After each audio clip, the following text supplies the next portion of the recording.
So, you are a 223 Kaiser, Mm-hmm. and how has Kaiser been for you recently? Great. I've been playing this game for a long time. I Mm-hmm. recently moved to Reboot, so uh, like most of my questions are really just around like specifically how to progress in Reboot, Mm-hmm. not necessarily like how to play the game in general, because I have a pretty good handle on that already. Yeah. The other thing would be because you're coming from non-reboot, Yeah, um, Bera. the balance between the upgrade systems might be a little bit different as well because of the limited access we have and how much they cost relative to our income, right? Um, Um, I'm not following. so let's say that you know how star forcing works and you know how cubing works, right? Yeah. Mm-hmm. Um, because they work the same as in like mechanically in non-reboot, but that doesn't mean that you go for 17 stars or for 20 stars or for unique potential in the same way that you would in non-reboot, right? So that might Okay. be like part of your question as well, because you allocate your cost differently because everything comes from the pool of mezzo, but there's no trade, so you're forced to make everything yourself, which can change your expected costs on things essentially. True. Okay. Yeah, I feel you. The other thing is, oh, and that's such a great point. Hang on, let me see if I can pull that back in my brain because of reboot, non-reboot. Oh yeah, the other main thing is in non-reboot. I think what people tend to do is get like training gear for characters, so they can Uh, level up Legion mules. Like that's a thing, right? Kinda. I mean, I It's mean, a rich people problem. Yeah, sort of. Like, I mean, I had a good legion, so that wouldn't really make a difference. And the mobs have less HP, so you can pretty much just one shot until like 140. But Right. then at 140, I'll just give my mules CRA gear. So Yeah. Mm-hmm. Yeah. So that's not happening at 140. Not quite. yeah, no, definitely not. Or you would do it like at lower level with flames for reduced level, that kind of stuff. Wait, say that one more time. Regular level is 150, right? Is there some way to get it like other than Oh flames? Can no, you no, no, equip no, it no, no. earlier? Or? I mean, I would just like stick it out for 10 levels. Right, right, okay. Yeah, okay. Um, yeah, so that's quite different. So the way mainly, but your legion's already looking quite nice. But the main way that you kind of do that whole like funding other characters thing is by building your links in your legion, because Mm, then every time you load into a new character, it's basically like your training gear gets equipped. That's essentially the thought there. yeah. Um, yeah. So when it comes to like order of characters for links and legion, that's all like 100% clear, I guess. Uh, yeah. Like I kind of have an idea of what it is that I want to level up first. Mm-hmm. I think that for this event, I'm gonna just like try to bonk a Mercedes up to 200, Okay. and then probably use those 8 uh, Storm Growth potions for 20 from level 200 to 209 to get it to 210, and then just call it a day on that. Yeah. On the Mercedes, you said. Yeah. Okay. Yeah. So are you planning on working towards like 8K Legion, or are you okay with 6K for Nah, now? I'm definitely gonna work towards 8K. Okay. Yeah. Yeah. Then I would definitely advise getting some level 3, especially the experience links. Get those down first, then everything else will follow suit very quickly. You don't need. Okay. Do you or do you not need the Mihail link skill as a Kaiser? Um, I have 80%, and it's frustrating getting knocked around, but like I don't know, I feel like I'm fine with it. Hmm. Yeah. I always say like. I mean, it doesn't happen often, but when it does happen, it's kind of annoying. But Yeah. I always say if you don't have 100%, you have 0% basically, because you have to play as if you can get knocked back at any moment, right? yeah, yeah. Which is not a great situation to be in. But I don't, like, you go into Lotus and you just die, and it's frustrating. But like, I'd really rather not have to use the My Hile link. Yeah, there are. I don't know if people do it for 80%, but there are ways of still getting some, right? Like with your Legion grid and with your hyperstats, you could use that to get to 100. But Yeah, that's also only when you're out of transformation, right? yeah, yeah. When I'm out of transformation, I'm at 80%. Mm-hmm. At what percentage of the time would you be out of transformation? Would you say? Depends on how much buff duration, but right now I'm probably out of it like actually I don't really fight any bosses where I'm actually no, I'm probably out of it like 60 to 70% of the time. Okay. But it's a non-flexible to be out of it, right? Because when you What do you transform, mean? you just well, you transform. It's not like Arc where you can just switch willy-nilly, kind of if you want. Like Oh yeah, no, it's it's not. about 50-50, but you can choose basically at any given time. Like, do I want to be in it or do I want to be out of it? And then that makes it more reliable to not get knocked around. But for Kaiser, you just activate it, and then it's activated for a while, and then it's completely gone, right? Yeah. So do you find yourself relying more on like impenetrable skin then? I don't have that You don't have that yet, yeah. node yet. Mm-hmm.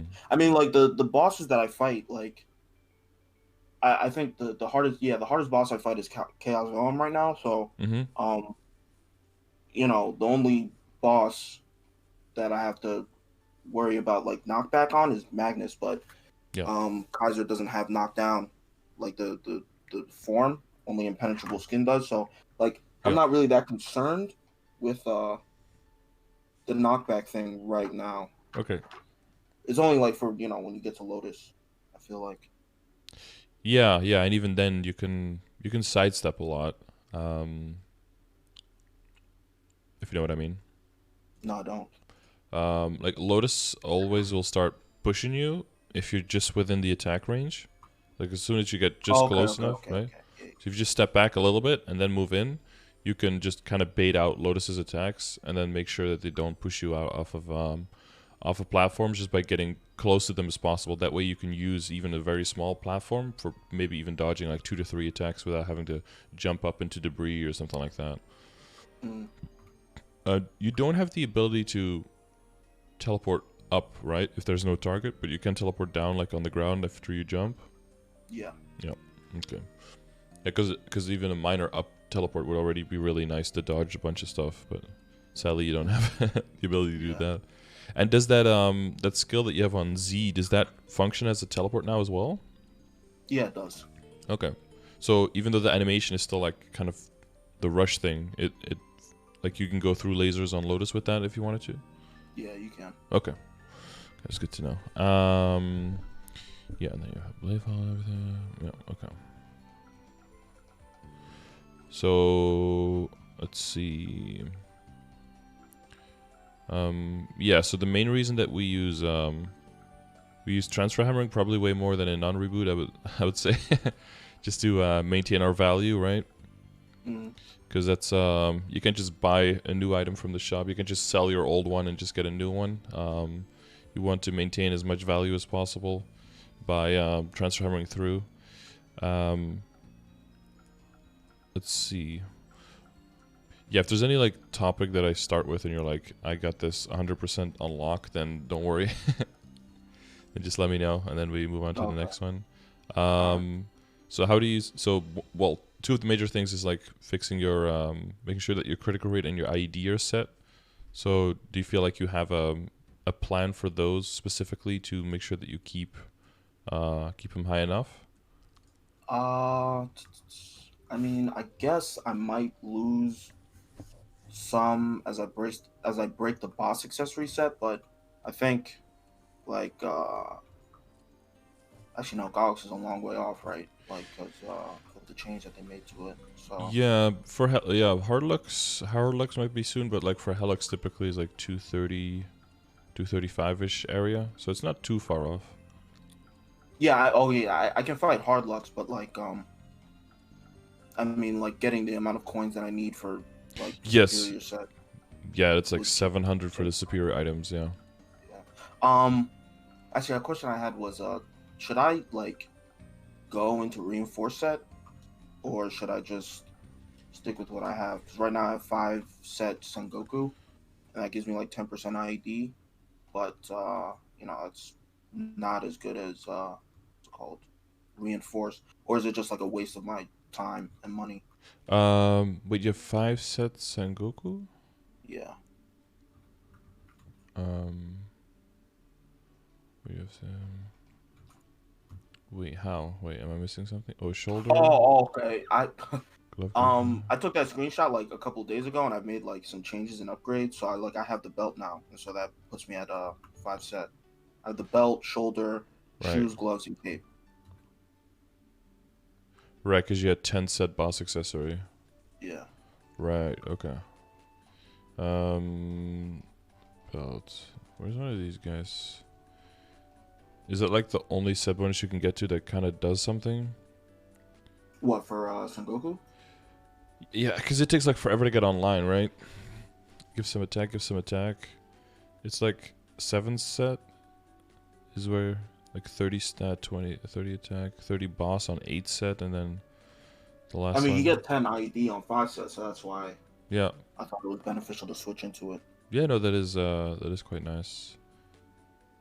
I guess I just hadn't done the puzzle yet to see, because most of the time with Sengoku, I didn't really I didn't really bother with it too much because of the flame disadvantage and how many pieces you would need to for it to to get online.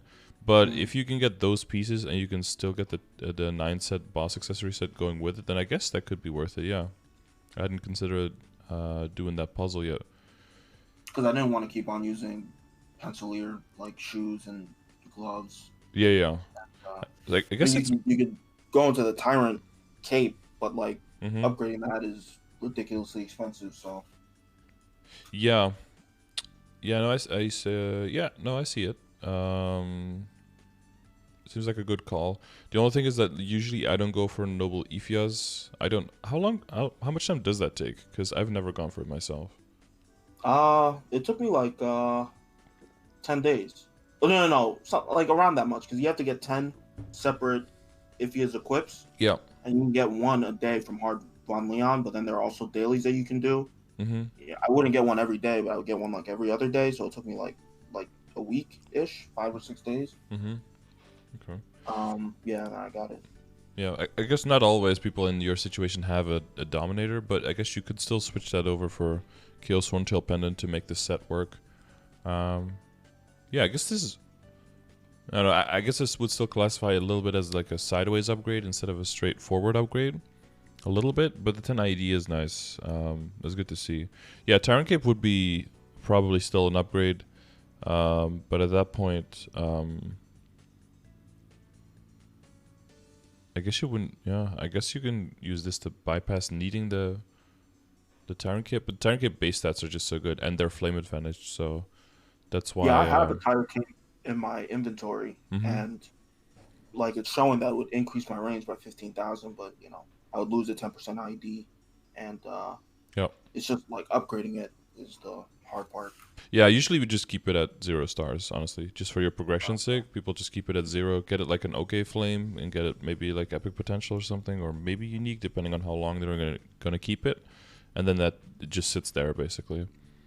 And then shoes is either like Nova or current stuff. So the... well, I'm not gonna tell you to like switch everything because this seems pretty good. The main thing that this sets you up for is that you can you want to try to get backups for those Amaterasu pieces, so that you can Star Force it even further, and then transfer hammer straight into Abzo once you get it, and then you'll have all of your stuff like already ready, and immediately when you get Abzo, you can just transfer over. Kind of like how when you're moving from Pencilier into CRA, that you're wearing the Pencilier stuff, the hat, the overall, but then as soon as you get CRA, you could transfer hammer it in there, and then immediately transfer that value. So do you have perma CRA, but you're not equipping it because this is still just free stuff helping you out? Yeah. I'm just waiting for the like a 5, 10, 15 get my Pencilier, because during the 30% off I got some Pencilier to... I got a sword and 1 overall to 15 stars. So I'm waiting for like a 5, 10, 15 to get to 16, and then I'll do the transfer. Right. Okay. How many pieces of CRA do you have? I have all of them. But like for each one, like backup wise, I mean. I have 1 weapon backup, and I have 1 top backup. Okay. Because for star forcing wise, otherwise would be like optimal to just go on the item itself, right? Because if you transfer hammer, you always lose 1 star, so it's always a bit more expensive to go one higher, even on a lower level, to switch over. But the reason that we do that is to get the risk on an item where we are willing to risk, and we don't have the risk on the item where we don't want the risk. So that's why you pay like an extra bit of a premium to make it more reliable to get to the amount of stars where you want to on the higher level item. But if you can avoid that in cases where you have enough backups, then avoiding that on average is always cheaper. But in the case of like a 30% off and a 5, 10, 15, like if I get like, because the Star Force cost on 140 is less than 150. Yes. If I get a Pencilier to 15 stars during 30% off, as opposed to CRA, that would cost less. And then if I get the free star during 5, 10, 15, and then I transfer that over, wouldn't that just be less than? You end with overall? There's a, well, if you want to know, there are calculators out there, so let's just check it, because I don't want to pretend like I can do those maths in my head. So if you have a 140, no star catch, no safeguard, up to 15, 30% off. Let's make the sample size nice and big. It's gonna take a minute. 210 to 280, and then just to be clear, no, we add 5 to 15 cost to that, so that's 250 to, how much was it? 310, I think, something like that, or 320. Yeah, plus the 40. Well, it was like 210 to 280. I'm saying. Yeah, to 280, right? Yeah, so 250 to 320 is what we're talking about, versus this.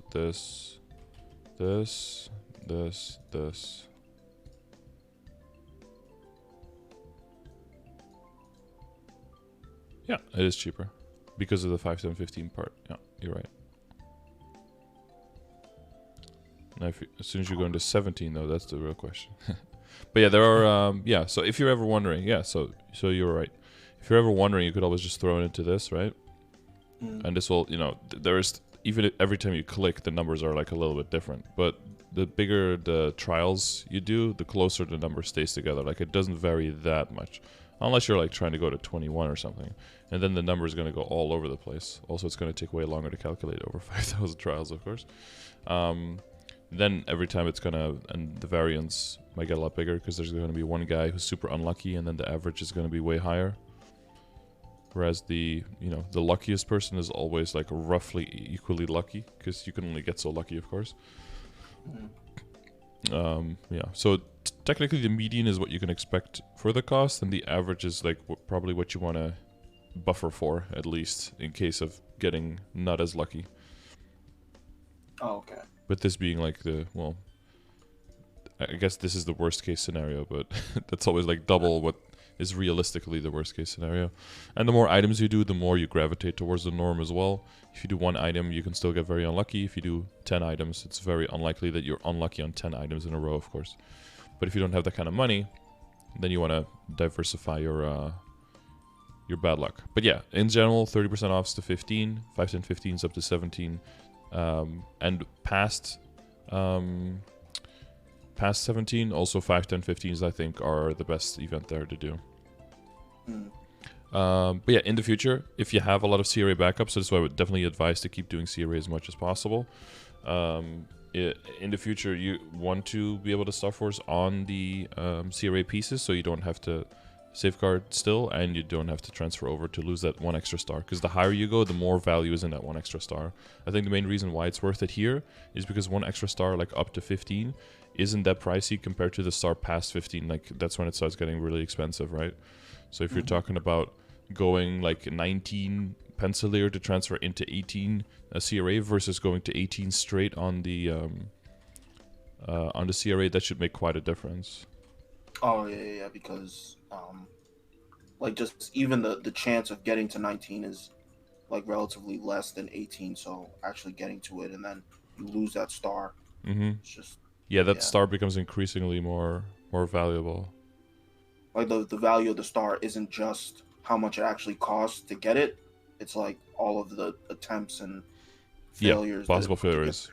Yeah, you see like 150 to 18 is like 1.5 to 2, but if you do Mhm. 140 to 19 to transfer over is like 2.6 to 3.4. So Okay, at that yeah. point it's like it's like not worth at all.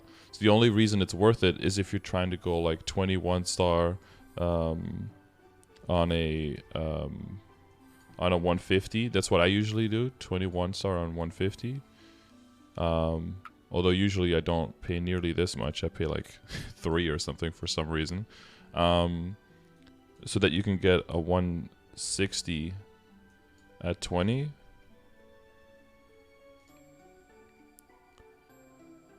Which is, see, it's not that much less. You see that? But you get all the safety of not having to get extra Abzos, which in non-Reboot, getting an extra Abzo, child's play, you just buy it. But in Reboot, you have to do weeklies for quite a bit on multiple characters to be able to upgrade these things. Yeah.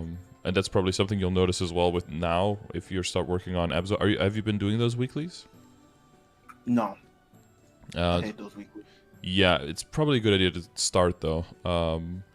Because if you're able to solo CRA, and once you're able to like, so you have like CRA, then the next is with Vellum on top there, of course. Then you have HMAG, then you probably have like Akechi and CPAP, and then Lotus and Damien are right there after that. So you get 12 items per week from doing the weeklies, and you need 20 per coin. So if you want to make a weapon, that's 100. So you have to do weeklies for at least 8 weeks is not enough unless you get some drops during those 8 weeks. That's for just the weapon. So you do want to get that started early, possibly even on multiple characters. Like if you also have what was your second house, like a Wild Hunter or something? Yeah. Yeah, I've been recently because of the coin capping, I've been recently training my Kana, so that's probably gonna like Yeah, be my that'd be a second. good. Yeah, that'd be a good idea. You can find someone to like exchange capping with. They probably also have a Kana. You help each other out, scratch each other's backs, and then you can double up because those items are transferable, right?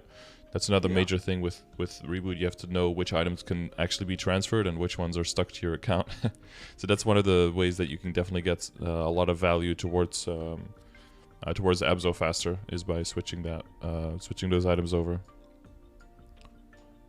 So that So whenever you feel like it now, kind of know that it's there as a necessity soon-ish. If you miss a week, it's whatever. But you do have a whole week to do it, and it's not that bad. There's also links in my. So have you seen to which extent are you like familiar with my commands in the chat? Yeah, I'm pretty familiar with them. Wait. Are you saying that there's like an extension that shows like all of the links, or? Yes, there's one like that as well.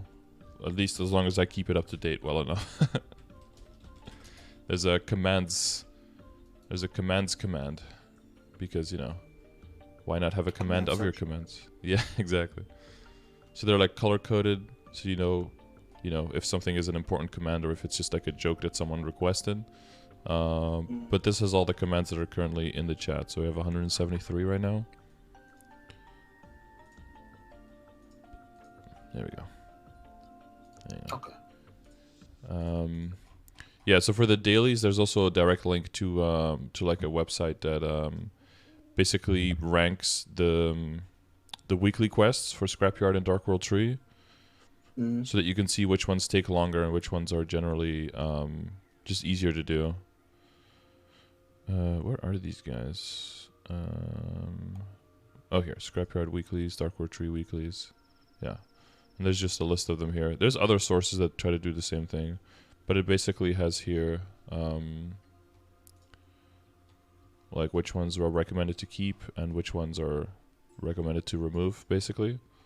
Mm. So that's what I use every day whenever I do them. I don't like them either, but I have access to more characters. So if I wanted to like brute force it, I can do that. You won't be able to brute force them as much, right? I essentially have 50 characters I can do them on if I want to. So in one Oh, week, so like you would like accept the quest if they're ones that you don't like, you would just go into a different character. I could do that if I wanted to. Yeah, yeah, and just get Okay. like a few on different characters. You do get bonus for completing all of them on one character, so you'd want to still see if you could do that. Mm. But there's also various like some of these are recommended to move because if you're doing them at like 210 or 220 or something, they can be very very annoying. But if you're 250 or 260 and you have like a Economule available, a lot of these things that can be very annoying aren't still not that bad. But just that some of these are just really really really fast. And you see that the list of good ones is way longer than the list of bad ones, right? So there's a very good chance. It's like with your dailies and vanishing journey, you can just re-roll some. There's a good Yeah. chance that you re-roll into some really good ones. But yeah, so to avoid having to do a bunch of the bad ones, the sooner you start doing this, because you can choose to just do 2 or 3 and then just get the rest next week. So if you get in the habit of at least doing the fast ones every week, then you can start building up those scraps. Yeah, because I do think if you keep playing in the not too distant future, you are going to be looking at some Lotus and Damien attempts and some struggle parties, because your account does seem up for it. And you want to be, the worst part is like having done the bosses and then not being able to get those equips that you've been longing for. Because the upside to that as well is if you can do that in a reasonable time frame, then you can kind of just skip having to go into your Fafnir weapon and having to upgrade all of that, right? What, just like jump from the temporary straight to the Straight to Abzo, yeah. contract? Yeah, I think that's possible because it's a 3-month time frame. And I know that back in the day, 3 months was not nearly enough for that, and the weapon cost like 10 coins, I think, and every coin was like 40 of these orbs, so it took forever to get Abzo. But it's still not like, oh, I want Abzo, I'm gonna get it next week. You do have to do a bunch of prep for it, but if you do that ahead of time, I think you can go straight into Abzo and not having to go for your for perma Fafnir, yeah. Mm. Okay. Because that's another Yeah. thing, right? So we want to maintain value by transfer hammering and stuff, and also we want to skip upgrades if we can, because that money, it's possible that money then just disappears, right? And since everything costs mezzo, if you can just be a little bit weaker for a little bit, but then make a huge gain by going to the next upgrade all in one go, that's another thing that you want to, like a little bit of the reboot mindset there, I guess, to skip upgrades if you can. I'm assuming you can't transfer temporary CRA to Absol, right? Yeah, you can't do that now. They block the. I think you can't even extract it if you want to. Like they made sure that it just disappears or it's there. Like one of the two. You can't salvage it in any way for a value. Okay. Is there value in going 3-set CRA with the Absol weapon and like that's all that I have? Or should I always just go full CRA until I can get like a few pieces of Absol? Yeah, because of the boss damage, right? Honestly, it will kind of depend. Since if you have a non-temporary Fafnir, then typically you hold off a little bit until you switch into the Abzo until you have more pieces. But since you have the temporary, that means you're probably not going to go too hard in upgrading your temporary Fafnir, which means, excuse me, that much more quickly is it going to be a big upgrade to go into the Abzo because the base attack is like way higher. Yeah. The other thing, since you are a Kaiser, is that there's always the option, the question mark, of course, of being able to go into the Kaiserium, but that's more a matter of making sure that you do hard Magnus as much as possible to get drop rate for that. You're aware of all of that with the upgrades and everything and how strong that can get? Yeah, I mean, I do all my weekly bosses every week just for the Meso because I can't really farm right now. So, yeah, I definitely do hard Magnus every week. But for that, I feel like it's just a matter of getting lucky more than anything.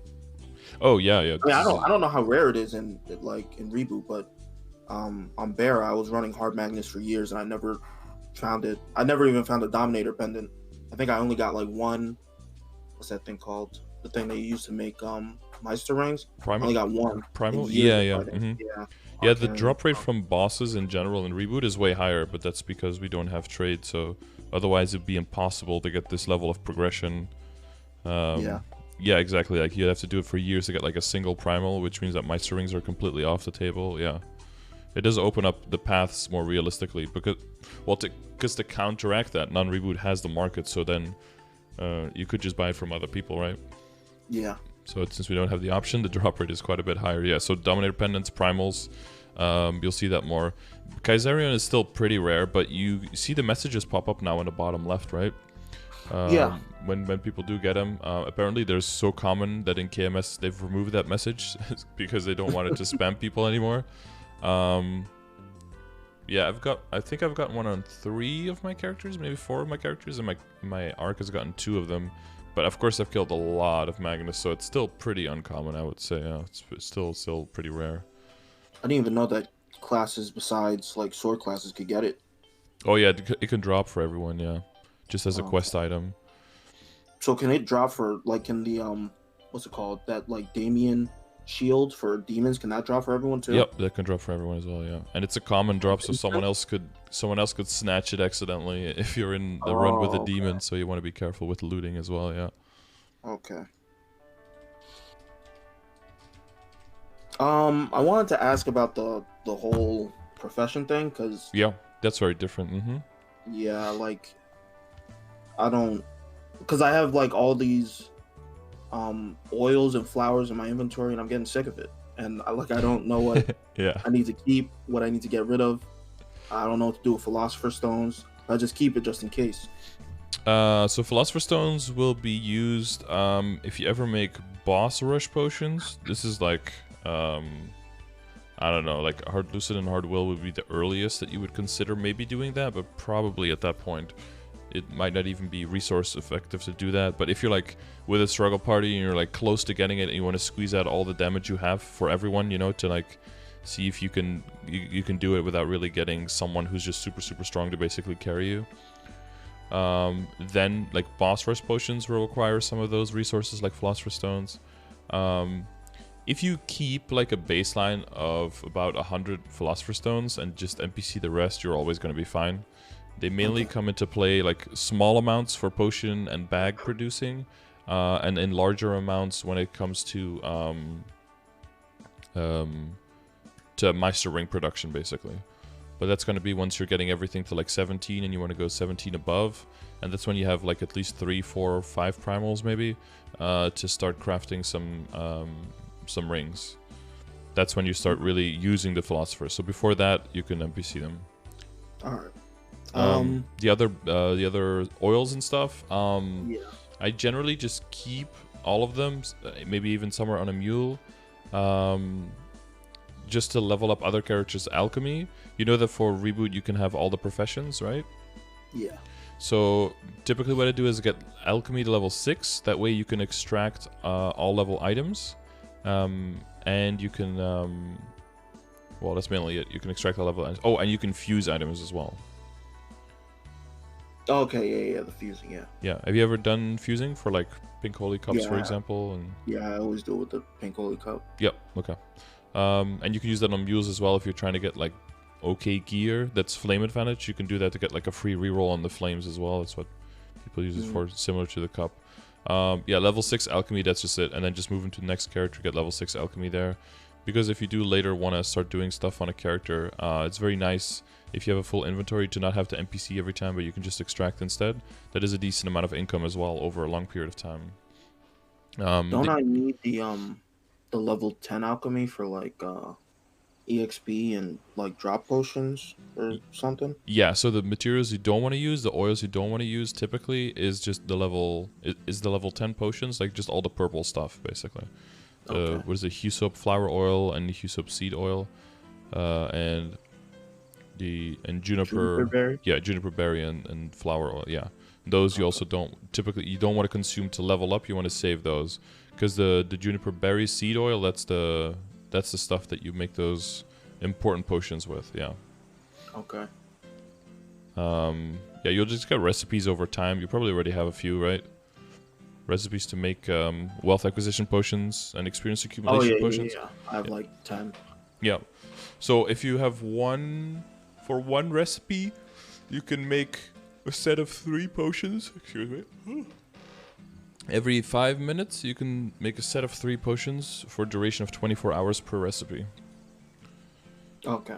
So you make quite a bunch. So you want to basically have a lot of a lot of the oil set up. So you need 10 oils to make one set of 3 potions. That's a lot. I don't Yes. even have that. Yeah, so every single big flower that you see, you always want to make sure you loot the juniper. Very important. And especially the gold flowers, those are the most important because those drop the straight up oils. So on any character, I would always advise harvest the big flowers and the big veins as well, so because they all have a chance of primals as well. And they're Primal Essence? yeah, primal essence, yeah. Okay. And they can drop cubes, which have varying levels of I thought the utility. cubes only drop from the ores. From the rocks, yeah. But I just the other ones could drop philosopher stones, the flowers. You've maybe seen that, which is of course I haven't seen the Philosopher Stone yet, but significantly less valuable than a cube, of course. But yeah, and then if you have a bunch of seeds, so if you get some on other characters, I would always throw them through your storage. So you have like one character that just where everything flows towards, where you could make all your potions. It doesn't have to be your highest level character, but one character that does get to level 10 alchemy to make those potions, so that every other character doesn't have to deal with the inventory always being full. But yeah, if you do spend more time on a character and your inventory does end up filling very quickly, you might have to consider some inventory space enhancement. But typically I hold that off for as long as possible. And I will typically NPC, like once you start building up like a bank of these things, start NPCing like the lower level flowers and seeds, and just keep the straight up oils instead, because seeds and oils, you need like, I think for the flowers and the seeds you need like 6 of each or something to make one, and then even then there's a small chance to fail, so they don't scale that well. But if you can have a huge bank of just the seeds straight up, then that's a way faster method of leveling up your alchemy. Okay. Is there anything that I need the Dusk and Brilliant Dust Essence for? Yeah, later you use that to make bags, so you can use that. I did that one time where you go up to level 12 in alchemy, and then you just make a bunch of those bags for all your other characters, so that everyone basically gets a bunch of extra inventory space, so you don't run into the trouble of having no space in your inventory. Because that could definitely happen in the beginning with a new character. Do I need Twisted Times? Yeah, Twisted Times. So if you go into the crafting menu right now, and then you go to accessory crafting, and then you scroll to rings. So that's and then you scroll down and you check for the Meister ring. You don't need a recipe for that, so you can already see the materials you're going to need there. Oh, okay. So you see Twisted Time, you need a lot of those. Every ring is 800. 35 Philosopher Stones, so that's why I said, if you keep 100, you're fine. You can already make 3 of those. The primals is going to be bottleneck, and then the grand spell essences are typically a bottleneck. Yeah, I only have 39 out of 150. Yeah, exactly. Like a non-reboot, just it's no issue. You can even just like buy a bunch and just giant stacks, right? But you have to earn all of these yourself. You will also find with every character you make, you'll get a few grand spell essences. And if you think about it like that, like if every character in your account has like 2 or 3 of them, and you have 40 other characters, that's 120 that are just like floating around. So sometimes you do want to make like your rounds and bundle all of them to make sure that you know exactly how many of those you have. But until you have like at least 3 primals, I would say it's not really worth to try to work on this. But yeah, as you do see, you want like 2.4k Twisted Times at least, 3 primals, 450 grand spell essences, that kind of thing. Okay. So that's like long-term materials. The mana crystals you probably already have a few thousands of. Those are just, I don't know, like throwaway. But yeah, typically the bottleneck are those bottom 2, but definitely keep the Twisted Times. Okay. Other things like Confusion Fragments, Dream Fragments, pieces of time and rocks of time, you can generally get rid of. They have very, very minute applications that are not very useful. Like dream fragments can be used if you check crafting and you are in smithing, and then scroll down and look for Meister for whatever weapon you have. There's like some people want to anvil that weapon. I don't know how much you're into that. For two-handed weapon, I think two-handed weapon, I don't know if it even looks cool. Oh, it's right up there. The Meister Claymore, yeah. That would need 150 dream fragments and 1,000 twisted time if you want to make that, but Looks terrible. yeah, so, well, then that's not an option for you. Then you can get rid of your dream fragments, basically.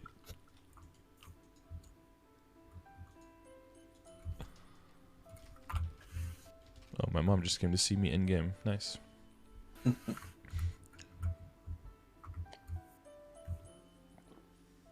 Feel like I have any other questions? Oh.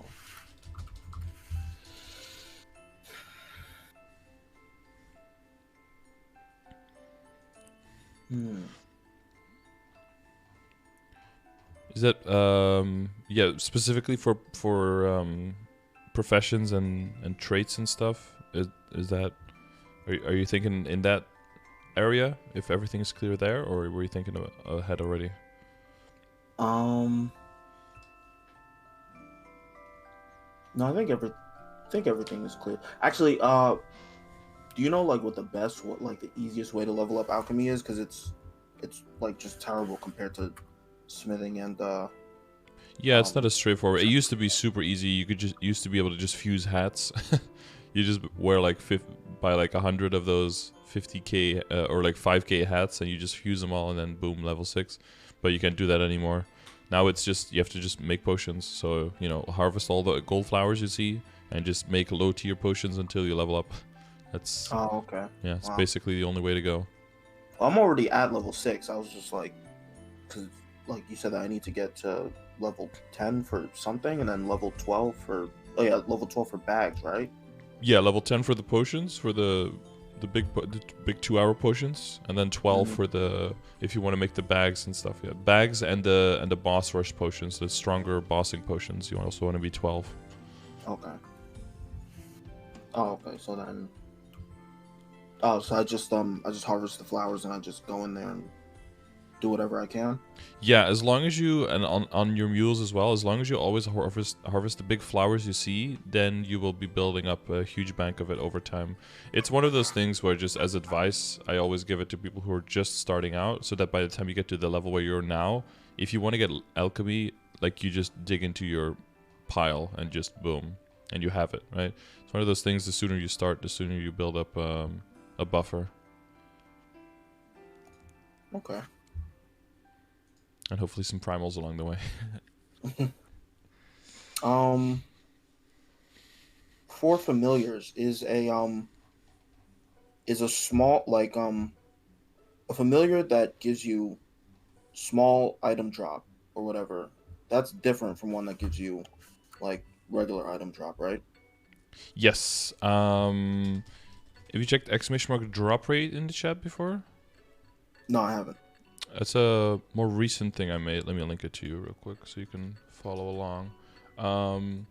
Basically, I pulled from the database of the familiars, like, what every amount means, like how much that is. And I go into stacking with other sources and what kind of would an ideal and what would a realistic situation of drop rate be, basically. So here you can see what all the percentages are. So if you ever see small amount of either or, like meso drop rate or item drop rate, that's always going to be a little bit higher than if you get small amount of both together, and it's always going to be lower than the next increment where it doesn't have small amount there, or where it has large amount. Like, that's hierarchically. So you go from 20% on both small amount to 30% on either or small amount, into 40% both without anything, into 60 either 50 or 60% depending on a tier for either or without a prefix, into 100% into 60%, sorry, for both large amount into 100% either or if it says large amount. That's kind of the interval. So it's all pretty close together until you get to a large amount of something uniquely, because then it's 100%. That's like the old wolf, basically. Yeah. Which is an epic and unique line. So that's like, ideally, this is what you eventually want. But up until then, the best thing you can realistically get is increase item drop rate without anything, which I think you have, right? Yeah, I recently just got a small drop rate one, so I think that gives me like 80% in total, right? Oh no, so it also goes into stacking, so it looks at whichever line you have, and it just applies whatever is the biggest line of the type of drop rate. So your biggest amount of item drop rate and your biggest amount of meso drop rate, those can both be active at the same time, but you can't have multiple sources of the same source of drop rate be active. So if you were to activate your Scorpion, increase item drop rate, anything else that also says increase item drop rate or increase item drop rate by a small amount, any of those will just not activate. Oh, so it's just one. Yes, and you can see that when you do summon them on the top right, you can see how many buffs of familiars you have active at the same time there. Oh. So if you were able to equip your White Fang and your Scorpion, then both of those effects will work. But isn't increasing meso drop rate useless? Yeah, past a certain point it is, yeah. Once you have enough drop rate to make sure that you have 100% chance of bags, then the meso drop rate specifically doesn't do anything anymore, yeah. Okay. But there's still the matter of the White Fang has a lot of defense, or has a decent amount of defense. So if you summon more familiars with good defense, that's still better than not summoning something, because then your gauge will deplete more slowly. I thought oh, so like your gauge depletes at a set rate, but then if you have a familiar out that has a lot of defense, it decreases the time. It increases the time, so it decreases the depletion speed. Yeah. So like your Qualm Monk has 7 defense, that would be your highest defense one. So if you ever have a slot available and you don't have something useful to put in, always put the guy with the biggest defense in there. Oh, okay. And that's also why there's some value in going for 3 slots eventually, so that you can, even if the third familiar doesn't do much for you, at least you can have the gauge be up even longer. I don't think I'm gonna have to worry about that anytime soon, though. Nah, 10 badges is quite a lot of work. Yeah, I have the familiar command that talks about like all of those metrics. Also has the full database of stats, not just like the drop rate here, but like all of it. And also talks about which badges are good to get, and stuff like that if you want to get further into it later. Oh, okay. All right. It's under exclamation mark familiars. But yeah, that's also I think if you go here at least, right, the database one, you do like Control F for familiar. Yeah, there you go, familiar guide, and then it should be right there. Hey, there you go. The system works. What do you know?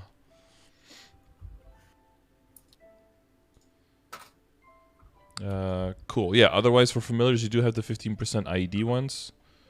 So that's really good. And that's in your current picture of the 92. That's with the 2 ID familiars out? I don't think so. Let me see. Yeah, no, I'm at 93% right now. I think because of the belt, and I don't have my familiars out. So I think with them out, I'll probably be at like 95. Yeah, possibly. Have you heard me talk about functional and visual ID before? Yeah, I have. I think if I would calculate it, I have 7% left. If I bring 2 familiars out with 15% each, that's 30%. So that would be like an extra 2.1%, right? Yeah, but on top of my. Yes, but do remember that the 93 is a rounded up number in your inventory as well. Oh, okay.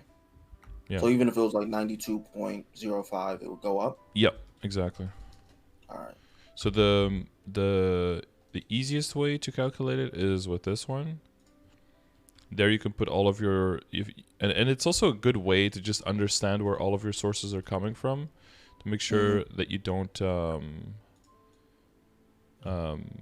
just to have a good understanding of where it's all coming from. It might be annoying a little bit in the beginning to be like, why do I have to calculate this? But the game just doesn't do it. But it's good to know that you might have way more sources working for you than you think, and that it's coming from way more angles than you think. But with that, though, if you're at 93 visual, so it could be 92 anywhere, and then your familiars go on top of that, that is quite a nice amount of IED that we can work with. So that's good to know. Interoperability-wise, attack speed +1, I think, is pretty important, right? It's so important, and not having it is horrible. Mm-hmm. But I was like every week, because I haven't done Ursus yet because I just don't know how to, and it's useless in non-reboot. But I was doing Maple Tour, and unfortunately they nerfed it. But I would get like 300 mil, and I would just spend like all of my Mesa on interoperability, and it was like stupid. So I stopped doing it. But yeah, I just it's really important. I need more damage before I can worry about the attack speed thing. Yeah, I kind of feel that there's a thing about attack speed though that it helps you get into the rhythm of like how Save the Children. Oh shit, nice. How much did we end up raising for Save the Children? Like 300 euros. There's a point where if you can hit that max attack speed, that you can get get used to what the regular rhythm is of your class. Like, how long do you have after an attack to move during a boss fight? Like, how easily can you like jump attack when you're mobbing in a certain region? Once you get into that groove, that there's a lot of value there as well to have. But of course, if you ever lose that, it's gonna feel really bad. So some people will opt for just going attack speed +1 in their top line and then just hold on to that for a while. 30 attack is definitely a decent chunk as well. Some people go for. Happy when I randomly rolled that. You're aware of the whole because circulators, that's very different than in non-reboot as well, right? Yeah, I mean, unless you're a whale, you kind of just don't use them. Yeah, it's kind of crazy. You just get honor experience and just pray. Is that? Damn, yeah. It's a way more of a reliable system in Reboot. I've gotten pretty lucky with rolling on like honor experience, but then obviously I've gotten really unlucky too. Like I quit the game for like 9 months because I used like 5 million honor EXP trying to get like 30 plus buff duration, and it just didn't happen. I just quit the game for like 9 months because of it. Yeah, so with all of the interoperability stuff, so what is your because you used so generally you wouldn't want to use honor experience to get the buff duration, if that makes sense.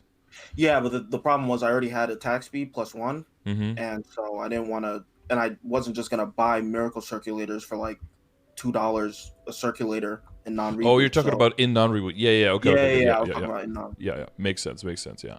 So for reboot, what we want to do is you want to use circulators to get the buff duration first. Yeah. And then lock that in, and then during a 50% off, roll back for your attack speed. Even if you already have attack speed, that's still more efficient in the long run. So there's like two paths. One is just, wait until 50% off, lock your legendary, and then just try to get attack speed +1, and then hold that until you have way more honor experience. Or use circulators, try to get your 38% buff duration is the most important one, right? Yeah. On second or third line, and then if you have that, wait until 50% off, lock it, and then go for attack speed +1 again on the top line. Those are like your two major options. And what will determine that is, how much money you want to spend on circs, how much honor experience you have, and how close the next event is. Those are your factors that determine that. Because there's so many people in Reboot, it's pretty unrealistic that if I did dojo, I would get any like dojo points, right? You have to be top 70. You have to be like in the top 70% or something like that, right? Yeah, that's not too hard. At your level, I think you can start reaching that, I think. Think so? Have you? Yeah, because there's a lot of just shitters doing it at low levels, right? And you can just beat all those guys. Okay. Like if 3 out of 10 people who do it do worse than you, then you get points on Monday, right? Yeah, I just feel like I wouldn't make the cut. I don't know why. I guess just because there are so many people. in There's a lot of Reboot. people, But yeah. maybe I would. But if there's a lot of people, there's also a lot of weak people. I would just try 1 week and just see what happens. I wouldn't be surprised if you would at 223. I don't know. I wouldn't be surprised if you hit like top 50% or something. Okay.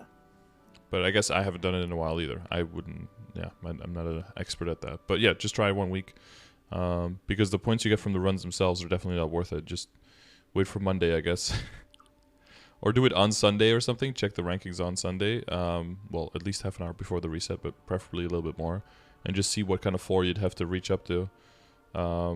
If you do it once, then you have a gauge of what floor can you reach, and then you can use that as a measuring stick. Like next week, if you see that there's a lot of people who already reached way higher, then you're like, okay, I'm not going to waste my time and go in there. Okay. So I think that's a worthy investment for honor experience in the long run. Yeah. All right. All of the rest is going to come from like drop rate when you're training and from keep doing your bosses, but you seem to be already on top of that, so that's fine.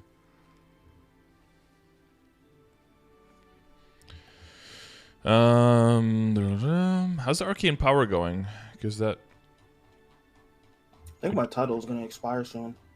is with the title. Are you doing both of the dailies in all the areas? Yeah, I am.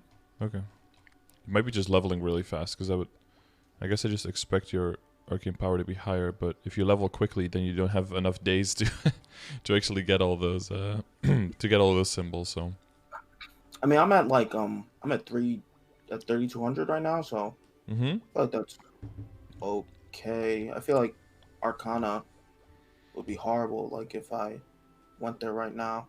How long have you been in the Mule Guild? Aren't you due for like a promotion? I think like a week.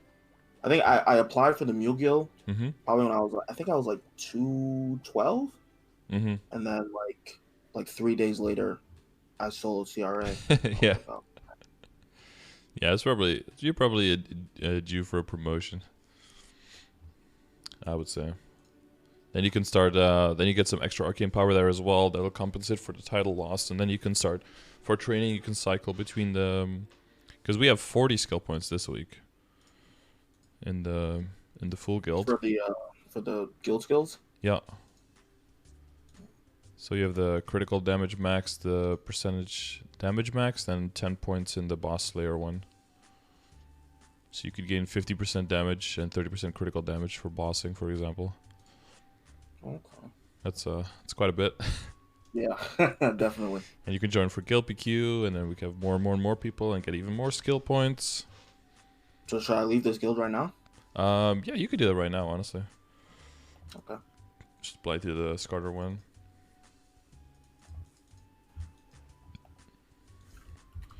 Wait,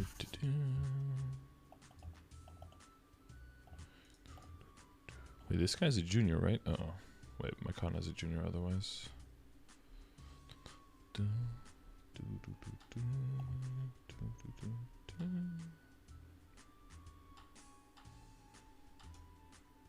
feel like I have a question on the tip of my tongue, but I can't. Should I get all of the event rings out of the shop? Let's see. Yeah, let's make sure that we have everything else covered, and then we can go right into the equips and get all of that going. Yeah, as long as you know what you're doing with your Legion and Links. I guess the last thing is your Matrix. That's all. Is it all completely clear? What you're looking for there? Yeah. For the most part. For the most part. Do you not? Isn't speed infusion kind of important? Yeah, but I just feel like I'm not willing to craft it. Okay. I just haven't opened it yet. Yeah. Okay. You got all the other useful ones though. I might actually pretty soon. I don't know what. Like, I recently started thinking about that because it definitely would help. But I also really hate the decent V Matrix skills a lot. So that's also kind of why I don't want to do it. I hate how good they are. How you're so reliant on them. Like between Sharp Eye, Speed Infusion, and Holy Symbol, they're like musts for 90% of the classes almost. It's kind of annoying. I wish I could just roll it on gloves. That way I wouldn't have to. Yeah. Because of the long cooldown and it doesn't increase with buff duration. No. That's what I just talked about the most. Yeah, it'd be cool if you could roll a glove for like 8% critical damage and then decent sharp eyes and decent speed infusion or something. I've seen a glove like that before. Basically worth 2 slots and still some crit damage. Like that's very, very valuable. Yeah. Well, that would be double prime, wouldn't it? That would be triple prime, I think. I think those all count as prime lands. Wow. Okay. Yeah, so that could have been 24% crit damage. Sadly, it wasn't.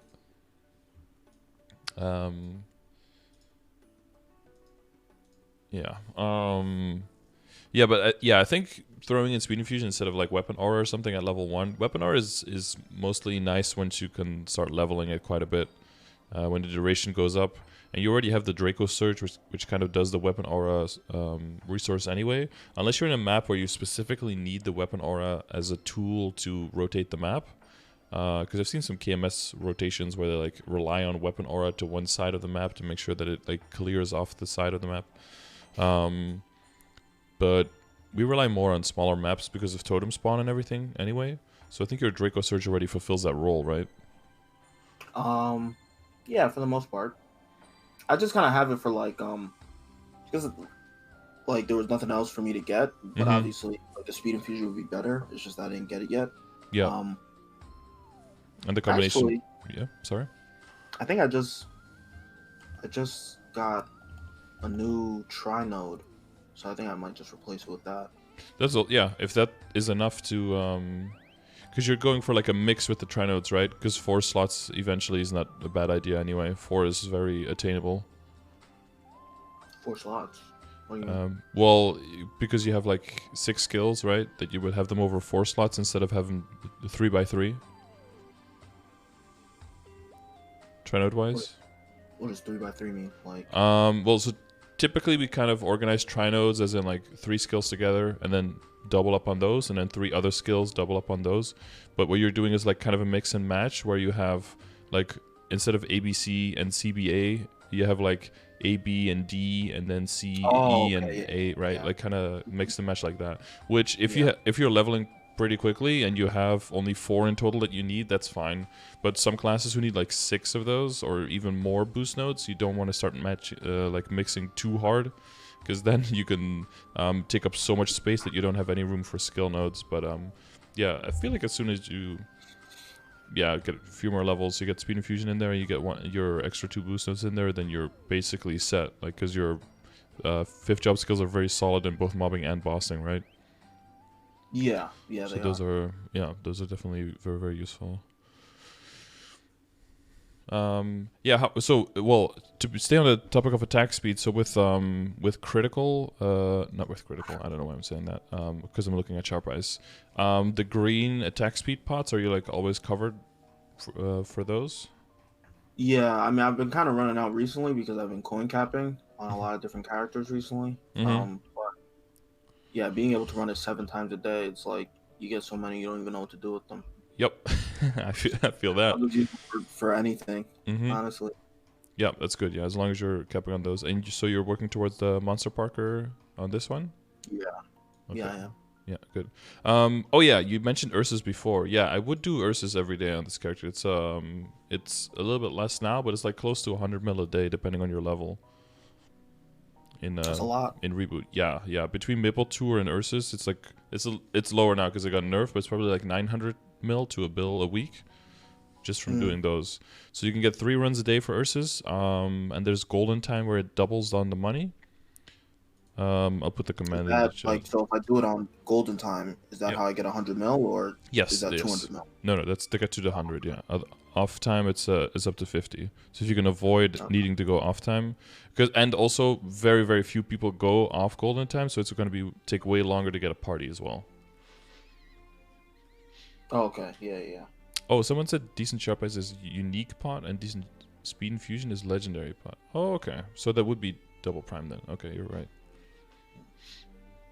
You can get decent sharp eyes on unique. Oh, interesting. I've never gotten it on unique, but I guess, yeah. Scummy says so. I believe Scummy's in the chat. If it's wrong, blame Scummies. Yeah, so that's a good thing to get into. I typically make a pre-made party with my stream to help the people out who are kind of laggy, because it's 18 people coming together and just throwing all of their shit onto a bear. can be pretty taxing for some people's computers. So we make sure that everyone loads in properly, gets their damage so they can get their rank. Although it's still a bit touch and go because the rank system changed a little bit and it seems much less rigid than before. It seems easier now to get double S ranks every now and then, at least for me, but it also seems easier for some people on the lower end to not even get their S rank. So we're trying to be careful and make sure that everyone gets the rank that they get at least the S rank, right? That's the goal for the whole team. If you have no trouble, you don't lag at all, you can just go with a random party. You just queue up for a random 18-man, and then you'll just be fine, basically. Okay. 3 runs a day, and it's per account now, so you can't run on Reboot and non-Reboot. If you were able to do that before, but you can't do that anymore. Because apparently I'm not sure if it's worth running on non-Reboot. Wait, do you get extra money on Reboot for it? Like the increase in Mesa? Well, so the thing is, I guess before people were probably doing both in Reboot and non-Reboot, so they could sell the Mesos and Maple in the Meso market to get Maple points for Reboot, something like that.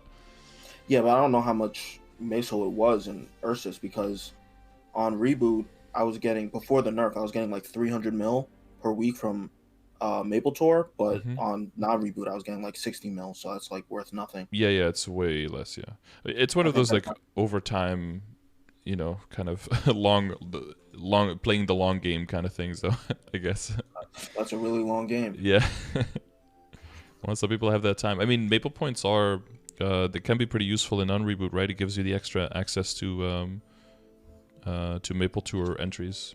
So yeah, I mean, I've been kind of stocking up on Maple points from like boss crystals on non-Reboot, but I just feel like yeah, in the long run that can help you get a more reasonable income, because I do the max runs and I get like, I think I get, if I don't forget any days, I get close to 1.3 bill per week from Maple Tour. So if you add the Ursus money to that, it's like closer to 2 bill per week instead of a little bit under 1 bill per week. So like more than doubles your static income on the side of the boss, like, besides boss crystals and training. So that can be an option for the long run if you can keep making money in non-Reboot as well, but that's up to you, of course. You don't want to spread yourself too thin there. Yeah, but I kind of enjoy bossing on. I just enjoy bossing in general, so I'm still willing to do that. Yeah. Yeah, then maybe you sit on the money until you see the rates kind of fluctuate, and then you sell it all in a bunch, something like that. I'll always like just put it in the Meso market for like what it seems like a ridiculously, like, for like an unbelievable rate. Yeah. And it always sells. I don't know why. So I mean, yeah, the numbers you see of like what is the last one that sold and what is the average that sold, there's always like peaks where people just buy whatever because they just want it. And then most of the time people sell for like around the amount. Yeah, because I remember back when it was going for like 2.2 or something, sometimes I would sell for 2.6 and be like, what? It's like, how is this selling? But if there isn't any lower, then people end up buying it, I guess. Yeah, that's when I got rid of most of my old Meso. That's why I'm still sitting on 1 million Maple points, so slowly chipping away at that. So you just use the Maple points only for Maple Tour? Basically, yeah. There's nothing else really valuable to me. Like, I don't want to use it to skip dailies. I'd rather just not do the dailies then. Yeah, no, skipping dailies is ridiculous. It's expensive, right? It costs so much. It's unbelievable. You do get a lot of... it's a little... it's cheaper than they said it was going to be. I think they said it was going to be 300, but it's only 200. But it's still a lot per daily, per day. Like, it adds up really, really quickly. Well, I mean, it's like if you're gonna skip the daily, you're probably gonna want to skip all of them. So I'm looking at this Latchland one. It's 900 Maple points to skip the Latchland daily for today. It's so much. Yeah, it adds up very, very, very quickly. If you get used to doing that, then you run out of Maple points really fast. The other thing you can use it for is for the golden fairy bros, but it's like 3,000 per day. Yeah, that was crazy. Like the first one that came around, I really wanted the unit damage skin, and I missed like 2 or 3 days. Yeah, you want to pay 6K? It's all over. Yep. It's It's quite a price, yeah. By the way, Golden Fairy Bros reminder, guys. Make sure you click that shit. Yeah, you always want to check the MP price of people buying, not people selling. Yeah, that's the first thing you want to check, yeah. But even then, you can put it, I think, quite a bit higher, and then eventually, during the nighttime or something, when the supply is a little bit low, people buy at some crazy prices sometime. Okay, so... yeah, you know where you're getting all your crit. Make sure you check Legion and links to see like the income there. IED, I don't think you need any sources. You have one line, right? Wait, okay, hang on. Step back. Is it everything non-directly equip related? Did we get all of that out of the way? Did you have any other questions? No, I don't think so. Cool. I guess maybe for training my mules to 200, should I like I should go into Pentalier, right? Yeah, that's the fastest. If you're going like mass character approach, just, you know, train for a little bit in an area that drops Pencilier, just equip whatever is the best and whatever has potential. Occult Cubit for 3% stat. Star Force it to like 10 or 11 or whatever you feel is good. Typically I would get the emblem and the secondary to epic and try to get like 6% attack or magic attack, and then just crush it at 200 with your links and your legion connected to your character basically. Get the Monster Park potions, maybe get some event coupons, you know. And then you just... Coupon. Yeah, if there's like an event going on where you can get double experience coupons, something like that. Okay. Yeah, because I can't really afford to... I kind of can't afford to buy anything in the Legion coin shop right now. Yeah, because the upgrades are still so expensive, and it's still relatively quick, right? So, yeah, yeah, that's why I mentioned that. I could also say like just buy out the shop, but that's not really realistic in your situation. So I'm not gonna try to advise that.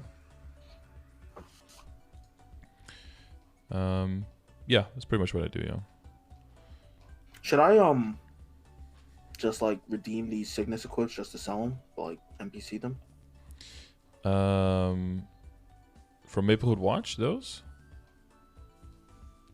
No, like when you get the pieces from killing Cygnus. Oh, you could do that. Yeah, just get the pieces and just NPC them. Yeah, I think that's average more value than extracting them. Yeah, they NPC for quite a bit.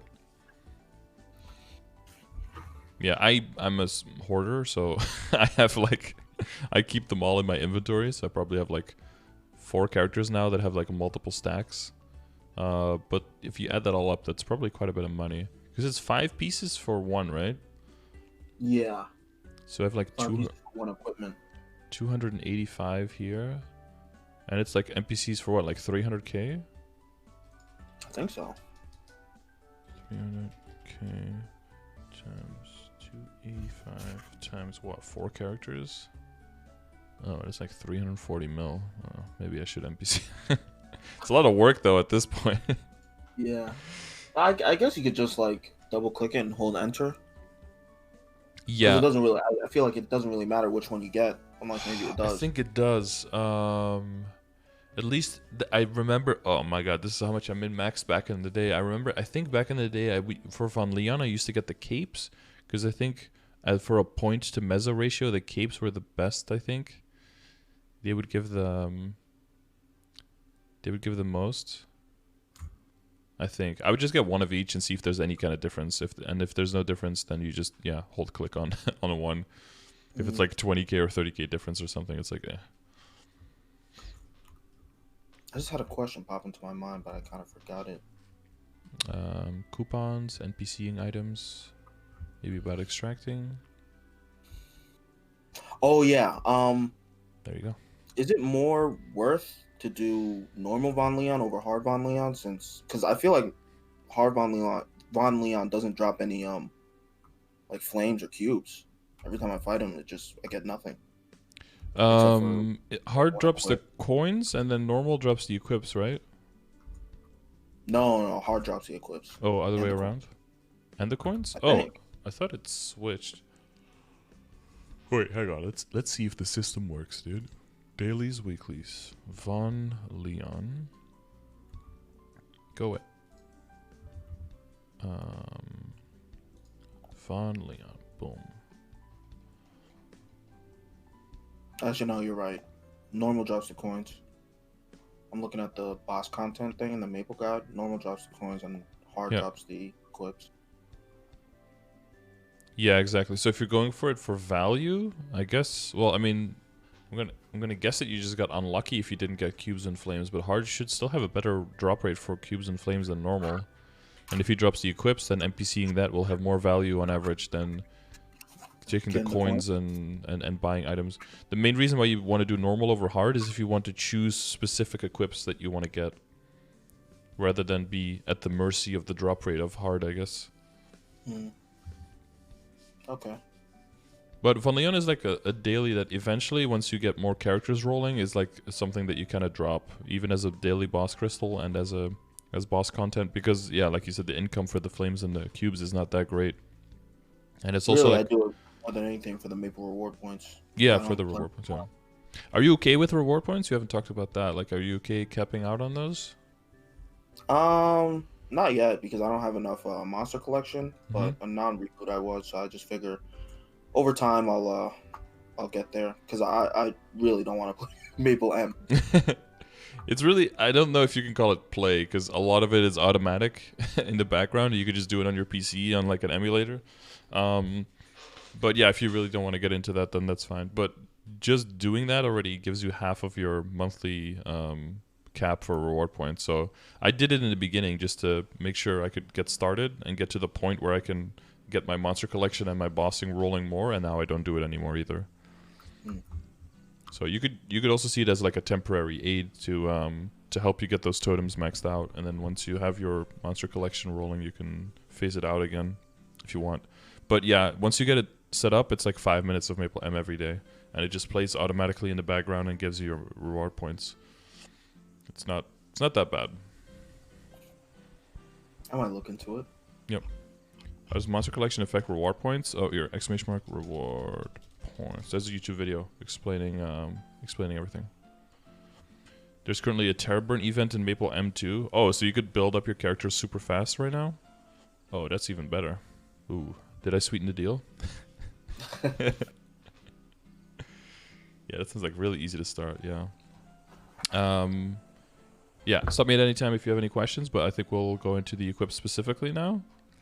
Although we already went over that quite a bit, right?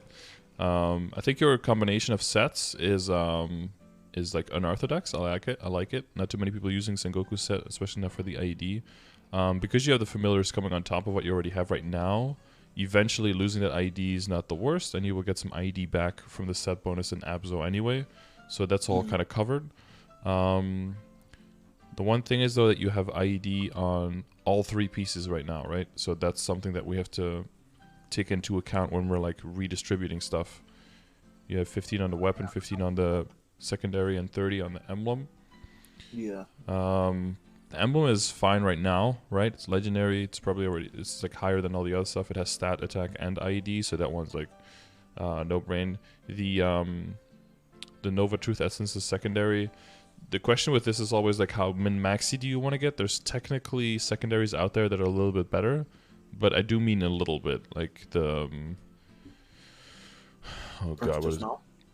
No, they're the is it Nova? There's like it's not called Nova. That's your class. What is the fuck? What's it called?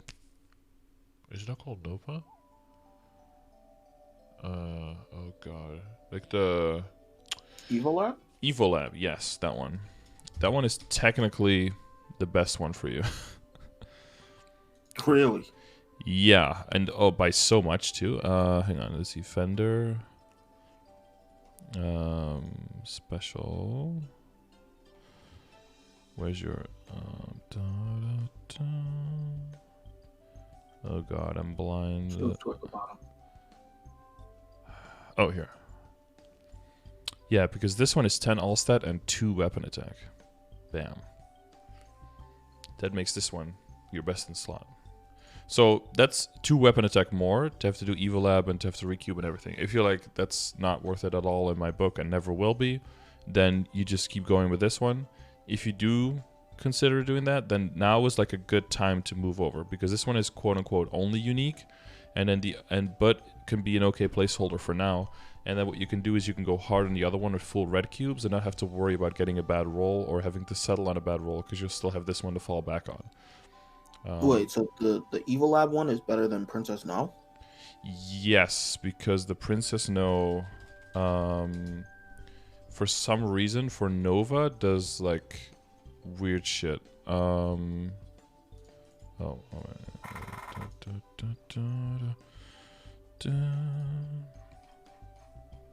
Yeah, that one is 14 all, but no weapon attack. That's fun. So you're like 4 strength, 4 dex versus 2 weapon attack. 2 weapon attack always wins that. The further you go, not by much, but it wins that, yeah. So I think it's for Kaiser, for Angelic Buster, for Mihail, I think. That the Evil Lab is better. I guess for any class that doesn't have any weapon attack on there, yeah, or any attack rather on their secondary for Princess No. Yeah, Xenon. Yeah, but they're all super, super, super close together. So yeah, you could argue. So for both of these, it's up to you. If you do want to switch over to another one, to another secondary, that's better. Now you know that Evil Lab is in the picture more so than Princess No. You can hold on to this one, upgrade the other one, or just say, I'm just going to go with this one, fuck 2 weapon attack, I'll make that up somewhere along the road, and then I don't have to do a second secondary by itself. Regardless, like, depending on what you do decide to do, there's still a lot of potential from your secondary slot to gain damage right now. So it would be slightly high priority to start working on that, though.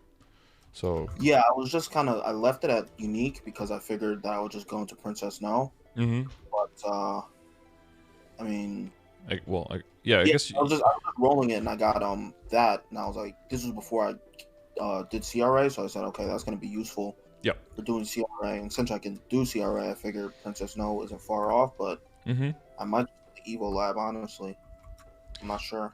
I don't know how long it will take, to be honest. Yeah, you need to get 400 coins. I don't think it's too bad. If you, you could just keep the same plan, but just move Evil Lab in place of Princess No and just keep the exact same plan otherwise. And then that would, get you a little bit stronger. We're like splitting hairs at this point, but yeah, because people are going to wonder if like super strong is like, hey, why do you have the Princess No? You don't have the Evil Lab. And you're going to be like, it's only 2 strength difference. Fuck off. But, if you're going for another one, might as well go for the one that's a little bit stronger.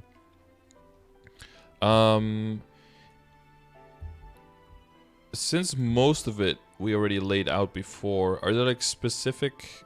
so you know what the next equips are for all the slots, right? Like what you're working on in general for the future? The rings. For best in slot, I want it to be Reinforced, Superior, Meister, and Kana's Treasure, right? Yes, or solid... Dark-Knell or what? Yeah, like the Glona's Heart, Dark-Knell, I wouldn't put those... or not Dark-Knell, the Gloom one. I wouldn't put those in there realistically. The Kana Treasure can very realistically be have to be swapped out by a solid ring, depending on how high you go. So the progression would be get the Kana Treasure Reinforced Superior, get those all like 30% off all the 15, then bump them all up to 17, and probably as a 4th ring, probably use an event ring, right? Like the Awake ring. That's all perfectly fine. Once everything is at 17 and you're thinking about pushing past 17, that's the time when you're thinking about like transposing the Dominator Pendant. That's when you're thinking about getting to Meister and hopefully having at least 3, 4, maybe 5 the materials to make 3, 4, 5 Meisters, right? And then that will and then getting those to 17, and then the next step will be because your Abzo and everything will be set at that point. The next point will be how far do you go on the rings, right? So the option, there's a bunch of options there. You could just like keep them at 17 and just for example, for so reinforced and solid and superior, technically you can get backups. If you can avoid getting backups for superior, that would be preferential, because that's 700 coins. That's crazy. If you can avoid backups for reinforced, that would also still be really nice, because those are like 400 coins. Getting backups for solid is not that expensive, so that would be more acceptable. Now, what you can do is you can get your Kana treasure to 19 by getting a solid to 20 and transfer hammering it over. But that would only be worth if you already have like 2 solids at 20, right? And then transfer the second one over. Because a solid one at 20 would already be way stronger than a Kana treasure, even than a Kana treasure at 19. So why would you transfer it over to get a weaker ring? True. So the progression from a event ring and then those 3 at 17 would be like switching out the event ring by a 20 solid. Then if you make another 20 solid, make the Kana treasure into 19 and redo the potential. But to the extent that you redo it will depend on how safe you are. So you could say, well, okay, I'm going to transfer it to up to 19. But then what I'm going to do is I'm just going to use the... I'm going to try to push it to 20 or to 21. If it blows up, then I just use the event ring anyway. Something like that.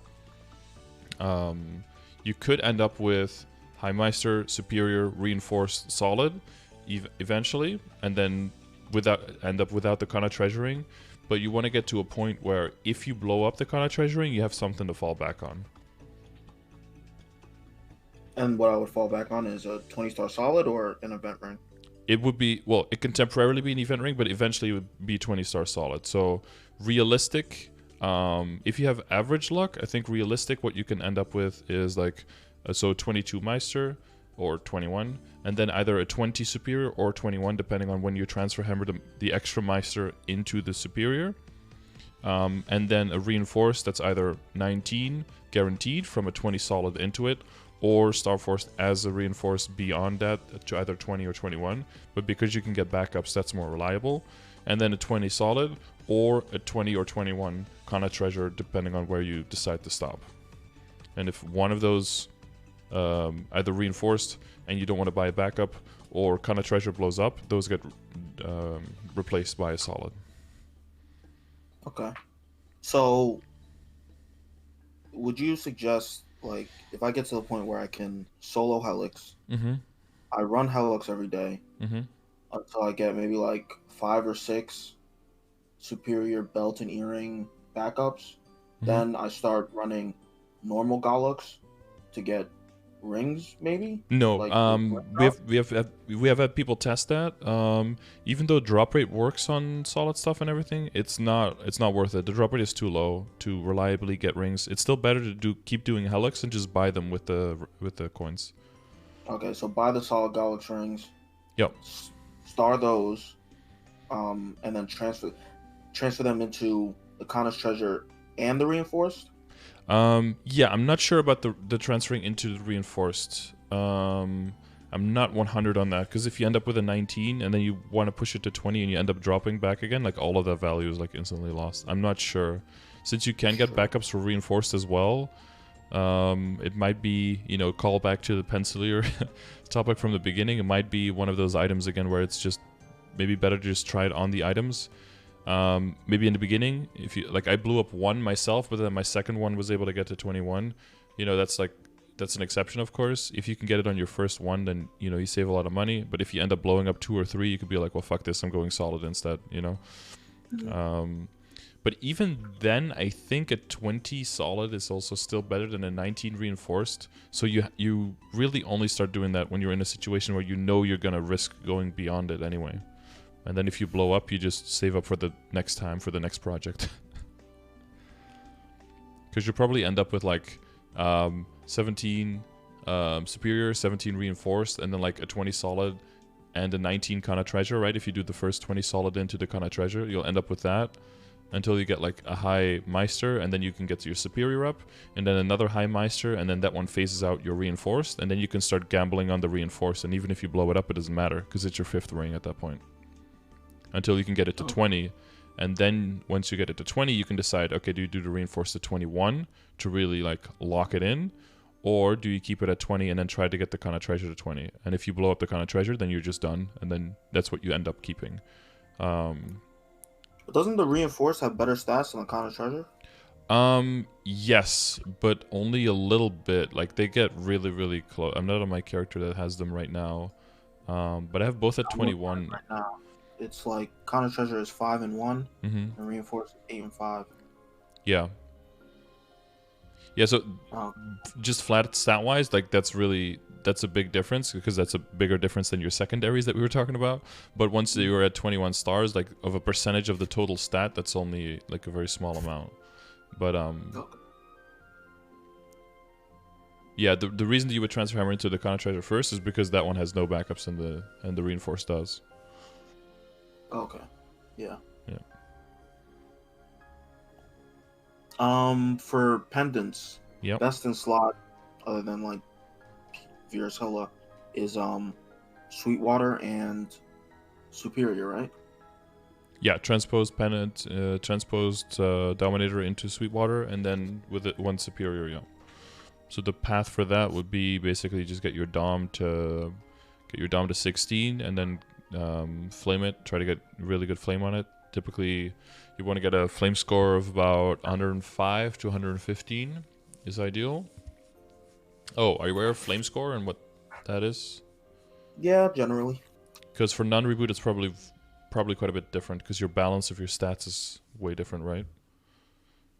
Um, it's honestly around the same thing because I did one of those big calculators Mm-hmm. for my character on non-reboot. Mm-hmm. I think it came out to be um I think it came out to be something like 1% strength was worth like 8.2 strength, something like that. Mm-hmm. So I think it came out to be around the same thing, to be honest. And attack, how big of a difference was that? I don't remember. I'm trying to look at it now, but they're like saying that I need to get access to look at the document. Oh, But I feel like it was like 12.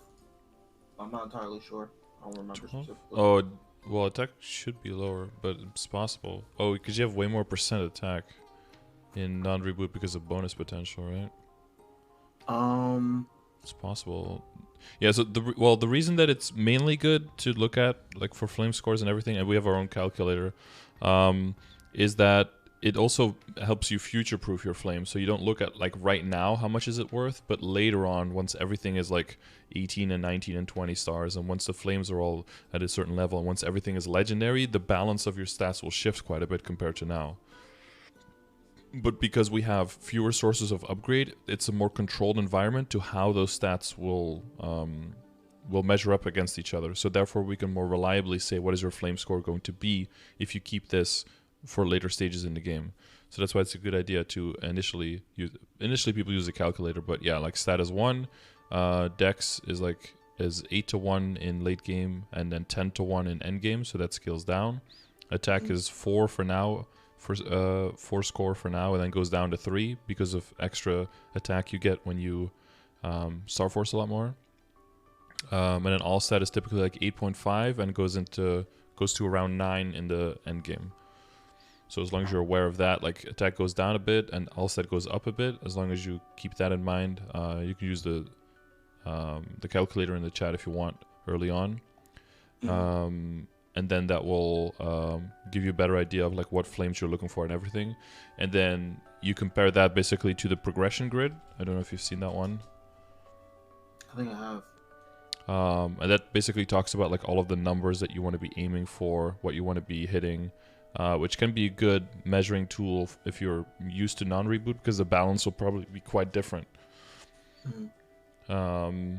Although, yeah, you're looking at functional total damage, so that's probably roughly the same, right? Because in non-reboot, you'd go for boss damage way more because of the lower damage bonus, right? Yeah. So that's. But you still need to get like 200 to 300 in reboot, right? Eventually, you do, yeah. But it's mainly because of how familiars work now, and because of the possible sources there. Because you can just like the IUD sources, because so that you can roll into boss damage more in reboot. Sorry, can you repeat that? So like you're saying like the way that like the familiars have kind of affected your WSE is that like I guess because of the IED familiars, you can get more boss damage. Um, kind of, Because it's but you really could. hard to get boss familiar damage. Yeah, it is, but you can also get ID on the familiar. You basically use the familiars as a full add-on to your current WSE, but you balance out what you get based on what would be optimal, basically. But you typically don't like redo your WSE because of what you get on your familiars, unless you get like a familiar with like 70% boss on it or something. Then you might be like, okay, I'm gonna re-roll my my WSE to get like one more line of IED, so I can use a 70% boss familiar, you know. But that the chances of that are so astronomically low that I don't know if anyone does that. Like I know one guy who has like a 75% IED familiar, so he'll just go full attack on boss damage. But even with that, like I don't know if 75 ID on like one familiar is ever worth. I mean, it's good, but that does mean that you can roll out of like almost all the other ID possible in every other case. Yeah. Because you're just gonna have so much. So, do all the familiars like their ID goes into one pile, or is it like separate for each one? It's a separate source. Yeah, it went into one pile in the beginning, and then they basically broke the game. Because some people were getting over 100% between their 3 familiars, and that went into one pile, and then people just had 100% functional all time. Oh, okay. And that was that really sense. broken. Yeah, they had to. That's one of the reasons why it was that, and the badges not registering the monsters the whole time, and like sometimes the monsters from the sets disappearing, that they had to like shut down the familiar system like a week after they released it, until they like completely fixed it again. Those were the 2 major major things with the system that were pretty broken. Oh, okay. Yeah. And then the other pendant, yeah, so 16 flame score, and then the other one would be superior. Of course, initially you just safeguard it to 17, and then for the long term, of course, you keep doing normal arc, and the long term, hopefully, you get some more dominators, and then during 5, 10, 15, send those transfer hammer into the pendant for a high star superior Galax. Yeah. And then the other one would go into Sweetwater. You keep getting Dineros, backups, and you just high Star Force for that, basically. That's the whole pendant. Yeah, and then you can switch out the transposed for the Source of Suffering if you end up getting that for like the other pitch boss set, but that's of course way further down the line. Mm-hmm. And the best way to probably do that would be high Star Dominator into Superior Galax into the Source of Suffering, because it's 160. Oh, okay. Yeah. Yep. So you go through that whole circus again just to eliminate the chances of blowing up the Source of Suffering. Do you need anything for transposing, like other than the equips that you're gonna transpose? No. Oh yeah. You need 10 dineros per attempt. I thought you needed like some sort of like purple anvil thing. No, not in Reboot. Have you never seen that before? No, just 10 dineros in Reboot for per attempt. 10 attempts per day, so it can really eat up your dineros if you don't have a bank of those. Yeah. But yeah, no purple anvil thing or something. No.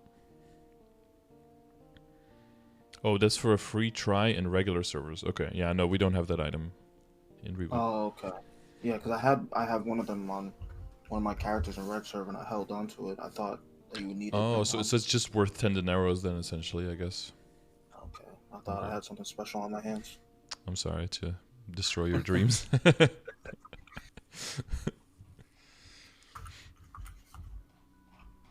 Yeah. Any other equips where you're wondering what to go for? What the next path is? For the face and eye accessory, how do I like do all that jazz? Basically once you're at that same point where you're like going past 15 and you're like there's a 5, 10, 15 coming and you're trying to get everything to 17, that's when like moving away completely from the Iron Face into Sweetwater Iron Face is the order of the day, basically. That's mainly when they come in because they destroy your set bonus and they have shitty flames. So you need that extra attack of going past 15 to be worth switching over into. But then for like transposing and like Pap Mark and Magic Eye Patch and all that, like so Pap Mark is just still rare enough to not be a reasonable path of upgrade, you'll definitely at least get tattoo and, well, monocle here specifically. Tattoo is pretty straightforward, right? But the monocle, yeah, you'd still get at least a 17 monocle for a while until you can possibly have the chance for a pet mark. You know, if you do get stronger here and you start practicing, you could be at the point where you can start doing CPAP. I think that CPAP is probably, other than like Magnus, is probably the worst designed boss in the game. It's up there, yeah. I personally don't like Czak at all because the delay of the hits and the punches is kind of my Yeah, those my are horrible kryptonite. too. You like, you see a punch, on a Pathfinder, and I'll use the torrent, yeah, and I'm like nowhere near the hand, and you're still and dead. I'm just dead. Yeah. It's Yeah. terrible. Sakum don't care, dude. He just claps you. Yeah. So once you can start doing CPAP is a good start, but it's still, the drop rate is still bad. So it's not. I've gotten 1 or maybe 2, I guess, since the changes. But yeah, my sample size is different. I'm doing it with like 4 or 5 characters a week, so it's like way off of like a individual player. But you hope for it, but you don't count on it, that kind of thing. So by the time that you get to doing the hard bosses and you can actually get the pitch boss items, at that point you probably have like 18 or 19 star monocle and tattoo, and you'll just go, you typically go a bit harder on the tattoo than on the monocle, because the eye patch for Damien seems a little bit more achievable, just because how much stronger your parties typically go until they start doing Hard Lotus, because that boss fight is just so much more annoying. For Damien, it's basically just you want a lot of damage because he's up in the air a lot, and then you miss him quite a bit. Although I think that Blade Fall hits him for quite a bit up there, right? Yeah, it does. So you save your Blade Falls for those situations. But typically, yeah, you go with full party still so that you have longer binds with Akana, all that stuff.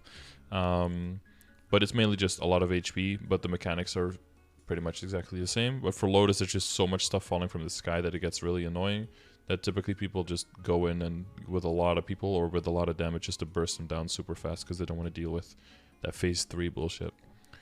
But even then, it's going to take a while to get to a party to be able to clear that regularly. The drop rate is super low. You're going to work with loot rotations. You might only be the 3rd person to get one. Like, it's good to be aware of these items existing and everything, but the chance of you getting them and like the realistic time frame of you acquiring these items is it's very much far down the road. So both of these are super rare, so just focus pretty much on just your Iron Face, and then if you get the other stuff, then cross that bridge when you come to it. Okay. Yeah, rest of the stuff is going into Golex, belt as well. So for belts and for your current Sengoku gear, those are in a very good position of acquiring backups for now. Try to get the specific same backups as you already have. For belt, that's pretty straightforward, of course. But for the other items, try to get the exact same ones, so that if you do end up blowing up, you can just transfer the trace over. Yeah. And I would say just build a big backup of that, and once you get into Abzo territory, you can just go hard on a 5, 10, 15 just to get these guys, either, get them to 16, transfer over, and then 16, 17, or get them even further depending on how far you want to go, get them to like 20 or something. If you can transfer them straight into 18 or into 19 Abzo, that'll be worth it, and that'll make it so that you don't have to worry about your Abzo star forcing at all.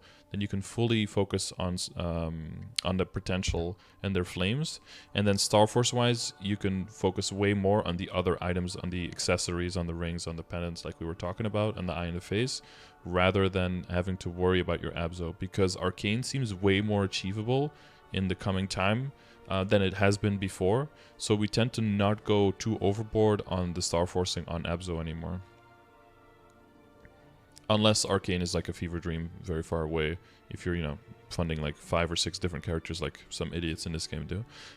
But if you're just focusing on one, because even from training, and if you do get a farmer online before on the Kana, I don't know if you're planning to do that, you will see some droplet income, and we're hoping if you get the same events as KMS that this summer we'll have a total of 300 droplets available to purchase from the shops. So that's basically like half a set right there.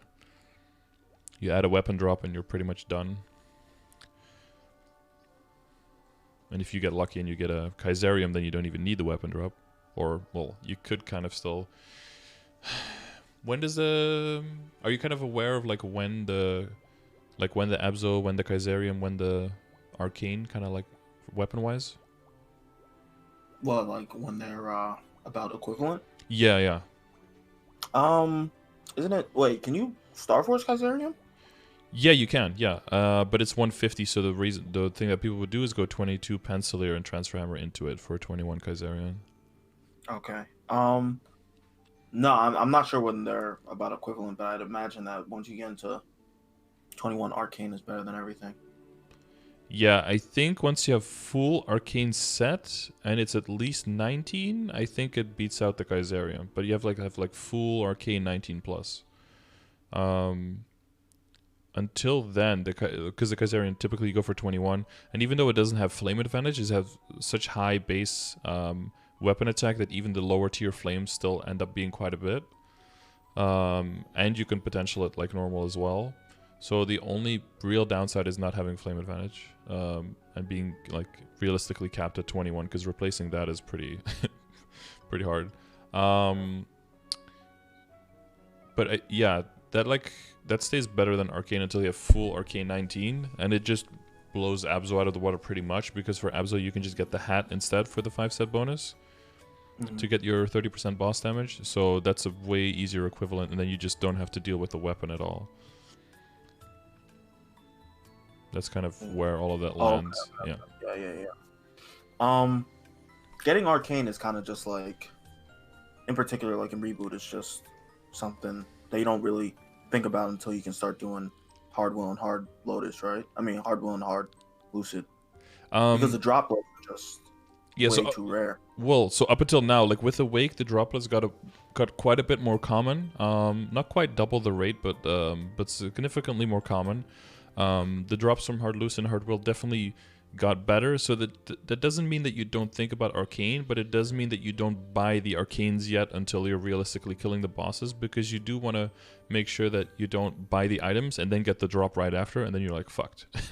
So you want to make sure... You're going to need the backups though, right? Yeah, you will need the backups, but you want to make sure that you have like that you know what backups you have before you start going hard on them. Or not, like it depends on your income state, right? Like if you are just making so much money and you're already strong enough, you can just, start making random arcanes, and then just and then if it blows up, it blows up, and then you just wait until you get a drop or something, and you just make one of each set. But what if you get like a bunch of drops that are all the same one, and you've already made that one as well? Then it feels really bad. Yeah, that's true. Because what if you get lucky on that item, and then you have two of them still sitting in your inventory, and that could have been a whole other piece that was already done right now. So you you keep the droplet like as flexible backups, and you want to get at least 1 or 2 drops before you really start like dedicating into making the set, basically. But the way that you can see the events that are upcoming is kind of like you're getting 2 drops. So if you add all of those droplets and you get those, although it's a little bit misleading, right? Because they're 2 different types of drops. So you're essentially just getting 150 lucid ones and the ability to make a shoulder. Typically, we don't make the weapon anymore because they drop from both the bosses, and the drop chance is at such a level now that it's kind of realistic to expect the drop, depending on what class you are, of course. But you will start getting a lot more droplets, but that's mainly so. I guess we can switch over from like what equips do you get in all the sets to like and the star forcing. Is that all clear? Yeah.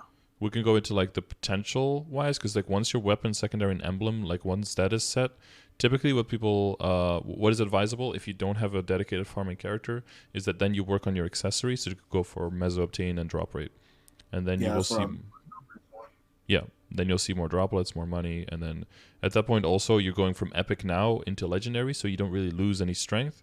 And if anything, you gain some strength plus the utility, so your damage and your kill speed doesn't go down.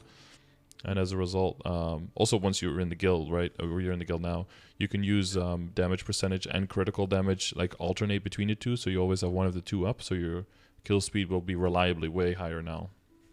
That's true. I didn't even think about that.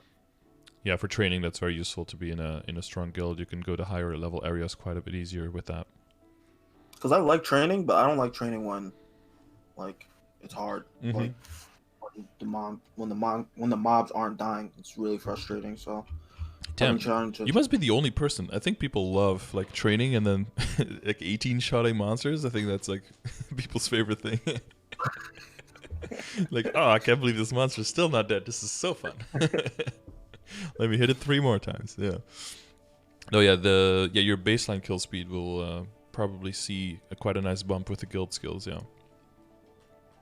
But yeah, then accessories, yeah, and then your Abzo will come online. So then you go for Abzo because it's 160, so you get the higher tier reward from the potential. For your CRA in general, keep it at unique longer than everything else because it has a lot of junk lines in legendary, and it becomes very expensive to get good lines on in legendary. So keep that unique basically until everything else is legendary. That would be my. Say that again. I'm sorry. So like Abzo, so you'll have your accessories, and accessories in general have a low amount of junk lines, so that'll be efficient to get to legendary pretty quickly if you're going for the specific damage set, right? And then for Abzo, you want to get it to legendary faster because it's a 160 tier, so you'll get more percentage for the lines that you get. And then I would do CRA. Well, it would be unique before that point, but I would get that to legendary last because it gains a lot of junk lines in legendary, so it becomes way more costly to get the lines that you want on the CRA pieces. Okay. Of course, the hat might be faster if you do end up getting the Kaiserium, because then you'd have the Abzo hat, so then the hat would be earlier in the list. But the hat is mainly the worst one. Hat has a lot of junk lines. And top is not great either. Pants are kind of okay, but yeah. Again, this there's also a calculator for under ! Cubing, I think. Yeah. Where dude made like, well, calculator simulator where you can kind of see like how much on average would it cost, and you can choose like different items, like let's say red cubes, legendary, 150. You want to go for let's see, 21% plus. Let's take a little bigger number so it sends out a bit more, like 24 plus. Right, like 3 to 4 bill, and if you compare that to a accessory, it's 1.2 to 1.6. So we're talking about like the same gains for like less than half the money. So it's, yeah, way lower priority for those. Okay.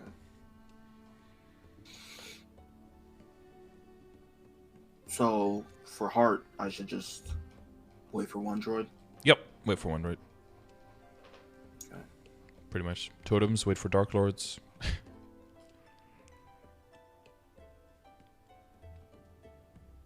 Alright.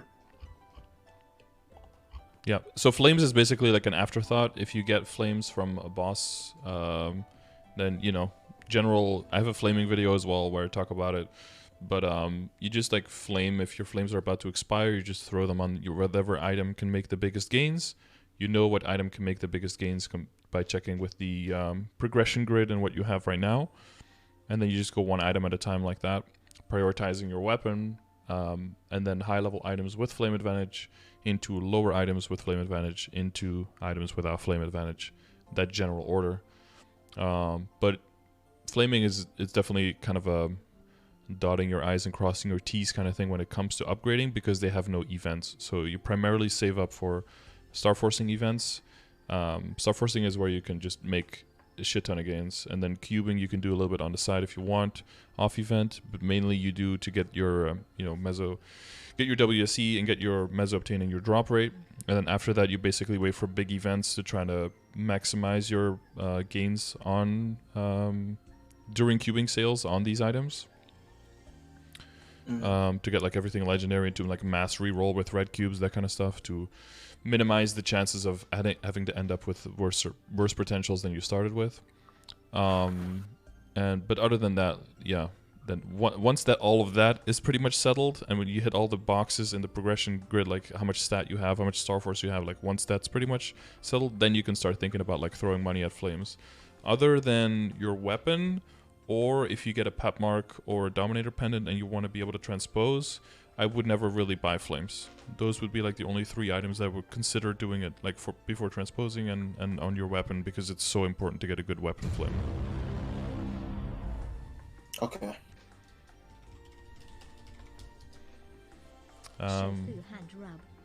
Yeah, I hope that kind of places in context like all of the types of upgrading and where they compare to each other. And that balance hopefully is clear, and the possible differences with reboot and non-reboot, I guess. Yeah. Okay, we're already almost at the 2-hour mark, I see, so we're going a little bit over time. Is there anything else right now that you can think of that you want to ask? Do you think that I'm around the point where I can start doing Lotus and Damien, I'll like in make a sure. party? Have you practiced them at all solo already? Yeah. I mean, I used to solo them all the time. Right. You already know the mechanics from before. And on this character, have you soloed already? Like with the, well, you know about the teleporting through the lasers. Like, how far have you gotten on solo attempts? I haven't tried yet. Okay, I would just try. Because I figured that I could, like, I have the mechanics. I just need the damage. Yeah, with the attack speed, it might be a bit different. But wait, did you also main Kaiser in non-reboot? Yeah, I did. Okay, yeah, okay. So I had 8K Legion. I played every class, and Kaiser's the best class in the game. Yeah, obviously. So that's why you ended up maining it. Yeah, makes sense. Yeah, if you're already pretty confident. I mean, I would, since it's harder to gauge like how much damage you have versus non-reboot, it's a little bit more difficult to compare that, right? I would still just do a practice run, not too much because I don't trust your mechanics, but more just to see how far you can already get. If you find yourself having like no trouble with CRA, once HMAC becomes like pretty much like one hand tied behind your back, like easy, not as in like you burst him down in 3 seconds, but as in actually you could just kill him very reliably. I would probably bite off a little bit less first with like Akechi and CPAP and try to get those down. And once you have that, I think you can definitely just be Lotus Damien party ready for sure, yeah. Okay. But yeah, don't forget those weeklies. You're gonna need a lot of those. Oh yeah. Yeah, the Scrapyard Dark World Tree, yeah. Do I have to do the quest line again for Lotus and Damien? You have to do it once per account. I don't know if it transfers for reboot and non-reboot. Oh. I hope. Yeah, I know that I only had to do it once. You know, for all the characters on Bera, but yeah, I really don't want to have to do that Lotus one again. No, I don't blame you. Try to queue, I guess. If it lets you queue, then you're good. If it says you haven't met the requirements, then I have bad news. Yeah, it's gonna be bad news. Yeah, no queue. Rip. Yeah, no. QQ more, I guess. Well, you know what to do for the next 4 hours. Yeah, I think that's for Akechi. Yeah. Like, what are the boss mechanics? Like, I really don't even understand how I'm supposed to fight it. If you get too close, he like swipes you up in the air. So am I supposed to just like kind of do the same thing that you do with Lotus, or you just kind of? Yeah, you kind of like kite him. I understand what most people do is they just kind of like kite him in the corner, and then he like dashes back. And if he does, it's not until the second phase that he starts doing like his crazy attacks.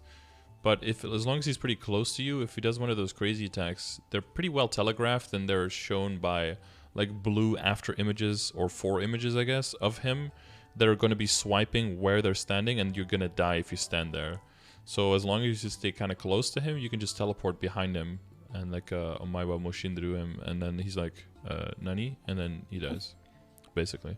If you bind him, he typically counters you with a bind.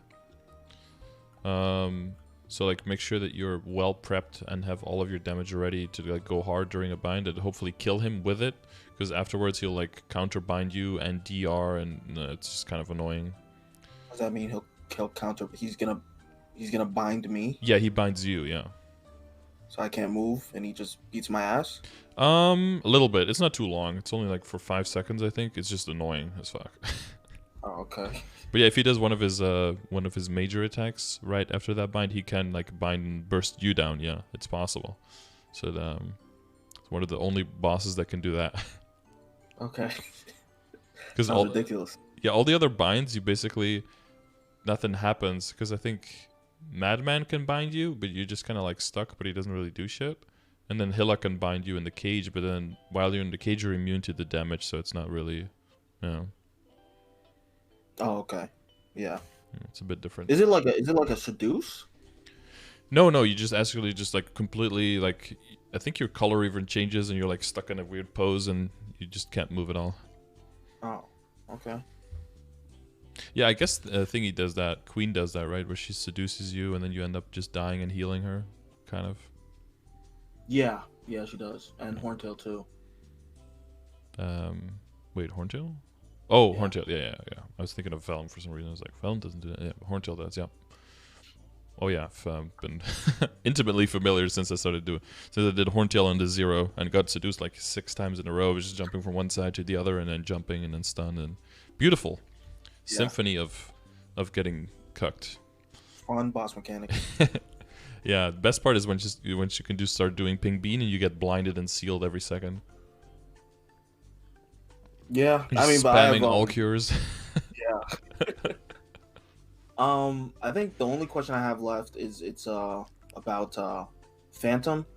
I heard that when Pathfinder came out, like their new mobbing skill is yeah, like Cardinal. a little combo, but it's horrible. Like I Yeah. don't know if I'm like wrong or I think if I should just on using the Cannoneer thing. Yeah, I think if you use only Cardinal Burst, I think that ends up being better than using the actual macro. Because the macro is fixed for Pathfinder, but then it wasn't for Phantom, so for them it's still buggy. So I think But then like also like, the size of the attack is smaller because you don't have any of the passives. That, Yeah, and and that's the same problem that Showdown has as well. Like Showdown is pretty nice, but it doesn't have the Assassin's Marks flying out either. I know a lot of people go with the Cannoneer skill. Personally, I did the Phantom with just the Phantom attack skills. I only used other classes for buffs. I just use the Phantom skills. But yeah, it'll be a matter of just like, it'll probably depend on what map you're in and just whatever your personal preference is. But yeah, the full macro doesn't work properly. Yeah. All right.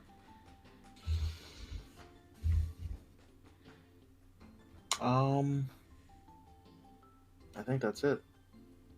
All right. Good. I hope you got a lot out of this. I think I did. Okay, cool. I'll make sure to upload it to YouTube so you can double check there if there's anything you missed or you want to listen to how weird you sound when you hear yourself talking. That's usually the biggest takeaway for people is like, oh my god, I sound weird. But yeah, if there's anything else that still pops up, just hit me up on Discord or ask me in the chat and I'll always be available. All right. Okay. Thank you. Yeah, no problem. Best of luck with everything and I'll see you around. Peace. Yes, peace. Peace in our time, chat. All right, another exactly on 1 hour 30 minutes, perfectly on time. I'm so punctual. I started right when I was gonna start. I was gonna start at 15. No, I was gonna start at 14 and it'd be done at 15:30. I started a half hour late and went a half hour late, so now it's an hour later. Beautiful. Is he in the guild? Yes, we added him to the guild now. You sound amazing. Yes, Nate, but you're an exception to the rule. Okay. Yes, I hope this was all informative, and helpful and good for you guys. So level 223 Kaiser has got a lot of work ahead of him, but he's already working on good shit. First time I saw the actual Amaterasu set being used, so you can do 5 set on top of the 9 set accessory. So basically what you don't get is you don't get the set bonus from the Sengoku accessories, but you go for the Sengoku equips instead to go for the 5 set there to hit the 10 IED again. So you can get 2 sources of 10 IED. So for classes who have high IED requirement, this is actually not a bad idea, because most of the pieces, the shoulder, the glove, the shoe, are going to be shit at this point either. You're just taking some damage on the cape though, because if you can get the Tyrant cape, that's a lot of raw damage. But versus 10% IED, I think for him as a Kaiser, it's probably not as necessary because he had the two 15% IED familiars that he could use to fill that gap, and he has IED on all 3 of his WSE. So it's not, I don't think, super necessary, but since he already has it, I'm not going to tell him to like redo everything. That's like financially completely not a good idea. But if you're more IED required heavy class, this is something that you can do that I hadn't considered yet. So I learned something today as well. So you guys hopefully learned some stuff. If you want one of these sessions, check the description of the video. And if you have information for me, either monster kills per hour, battle analyses, information, your numbers, or training videos on Moonbridge and up, make sure you check the description as well and enter the form. And I'll see you guys next time, either tomorrow or in 2 days.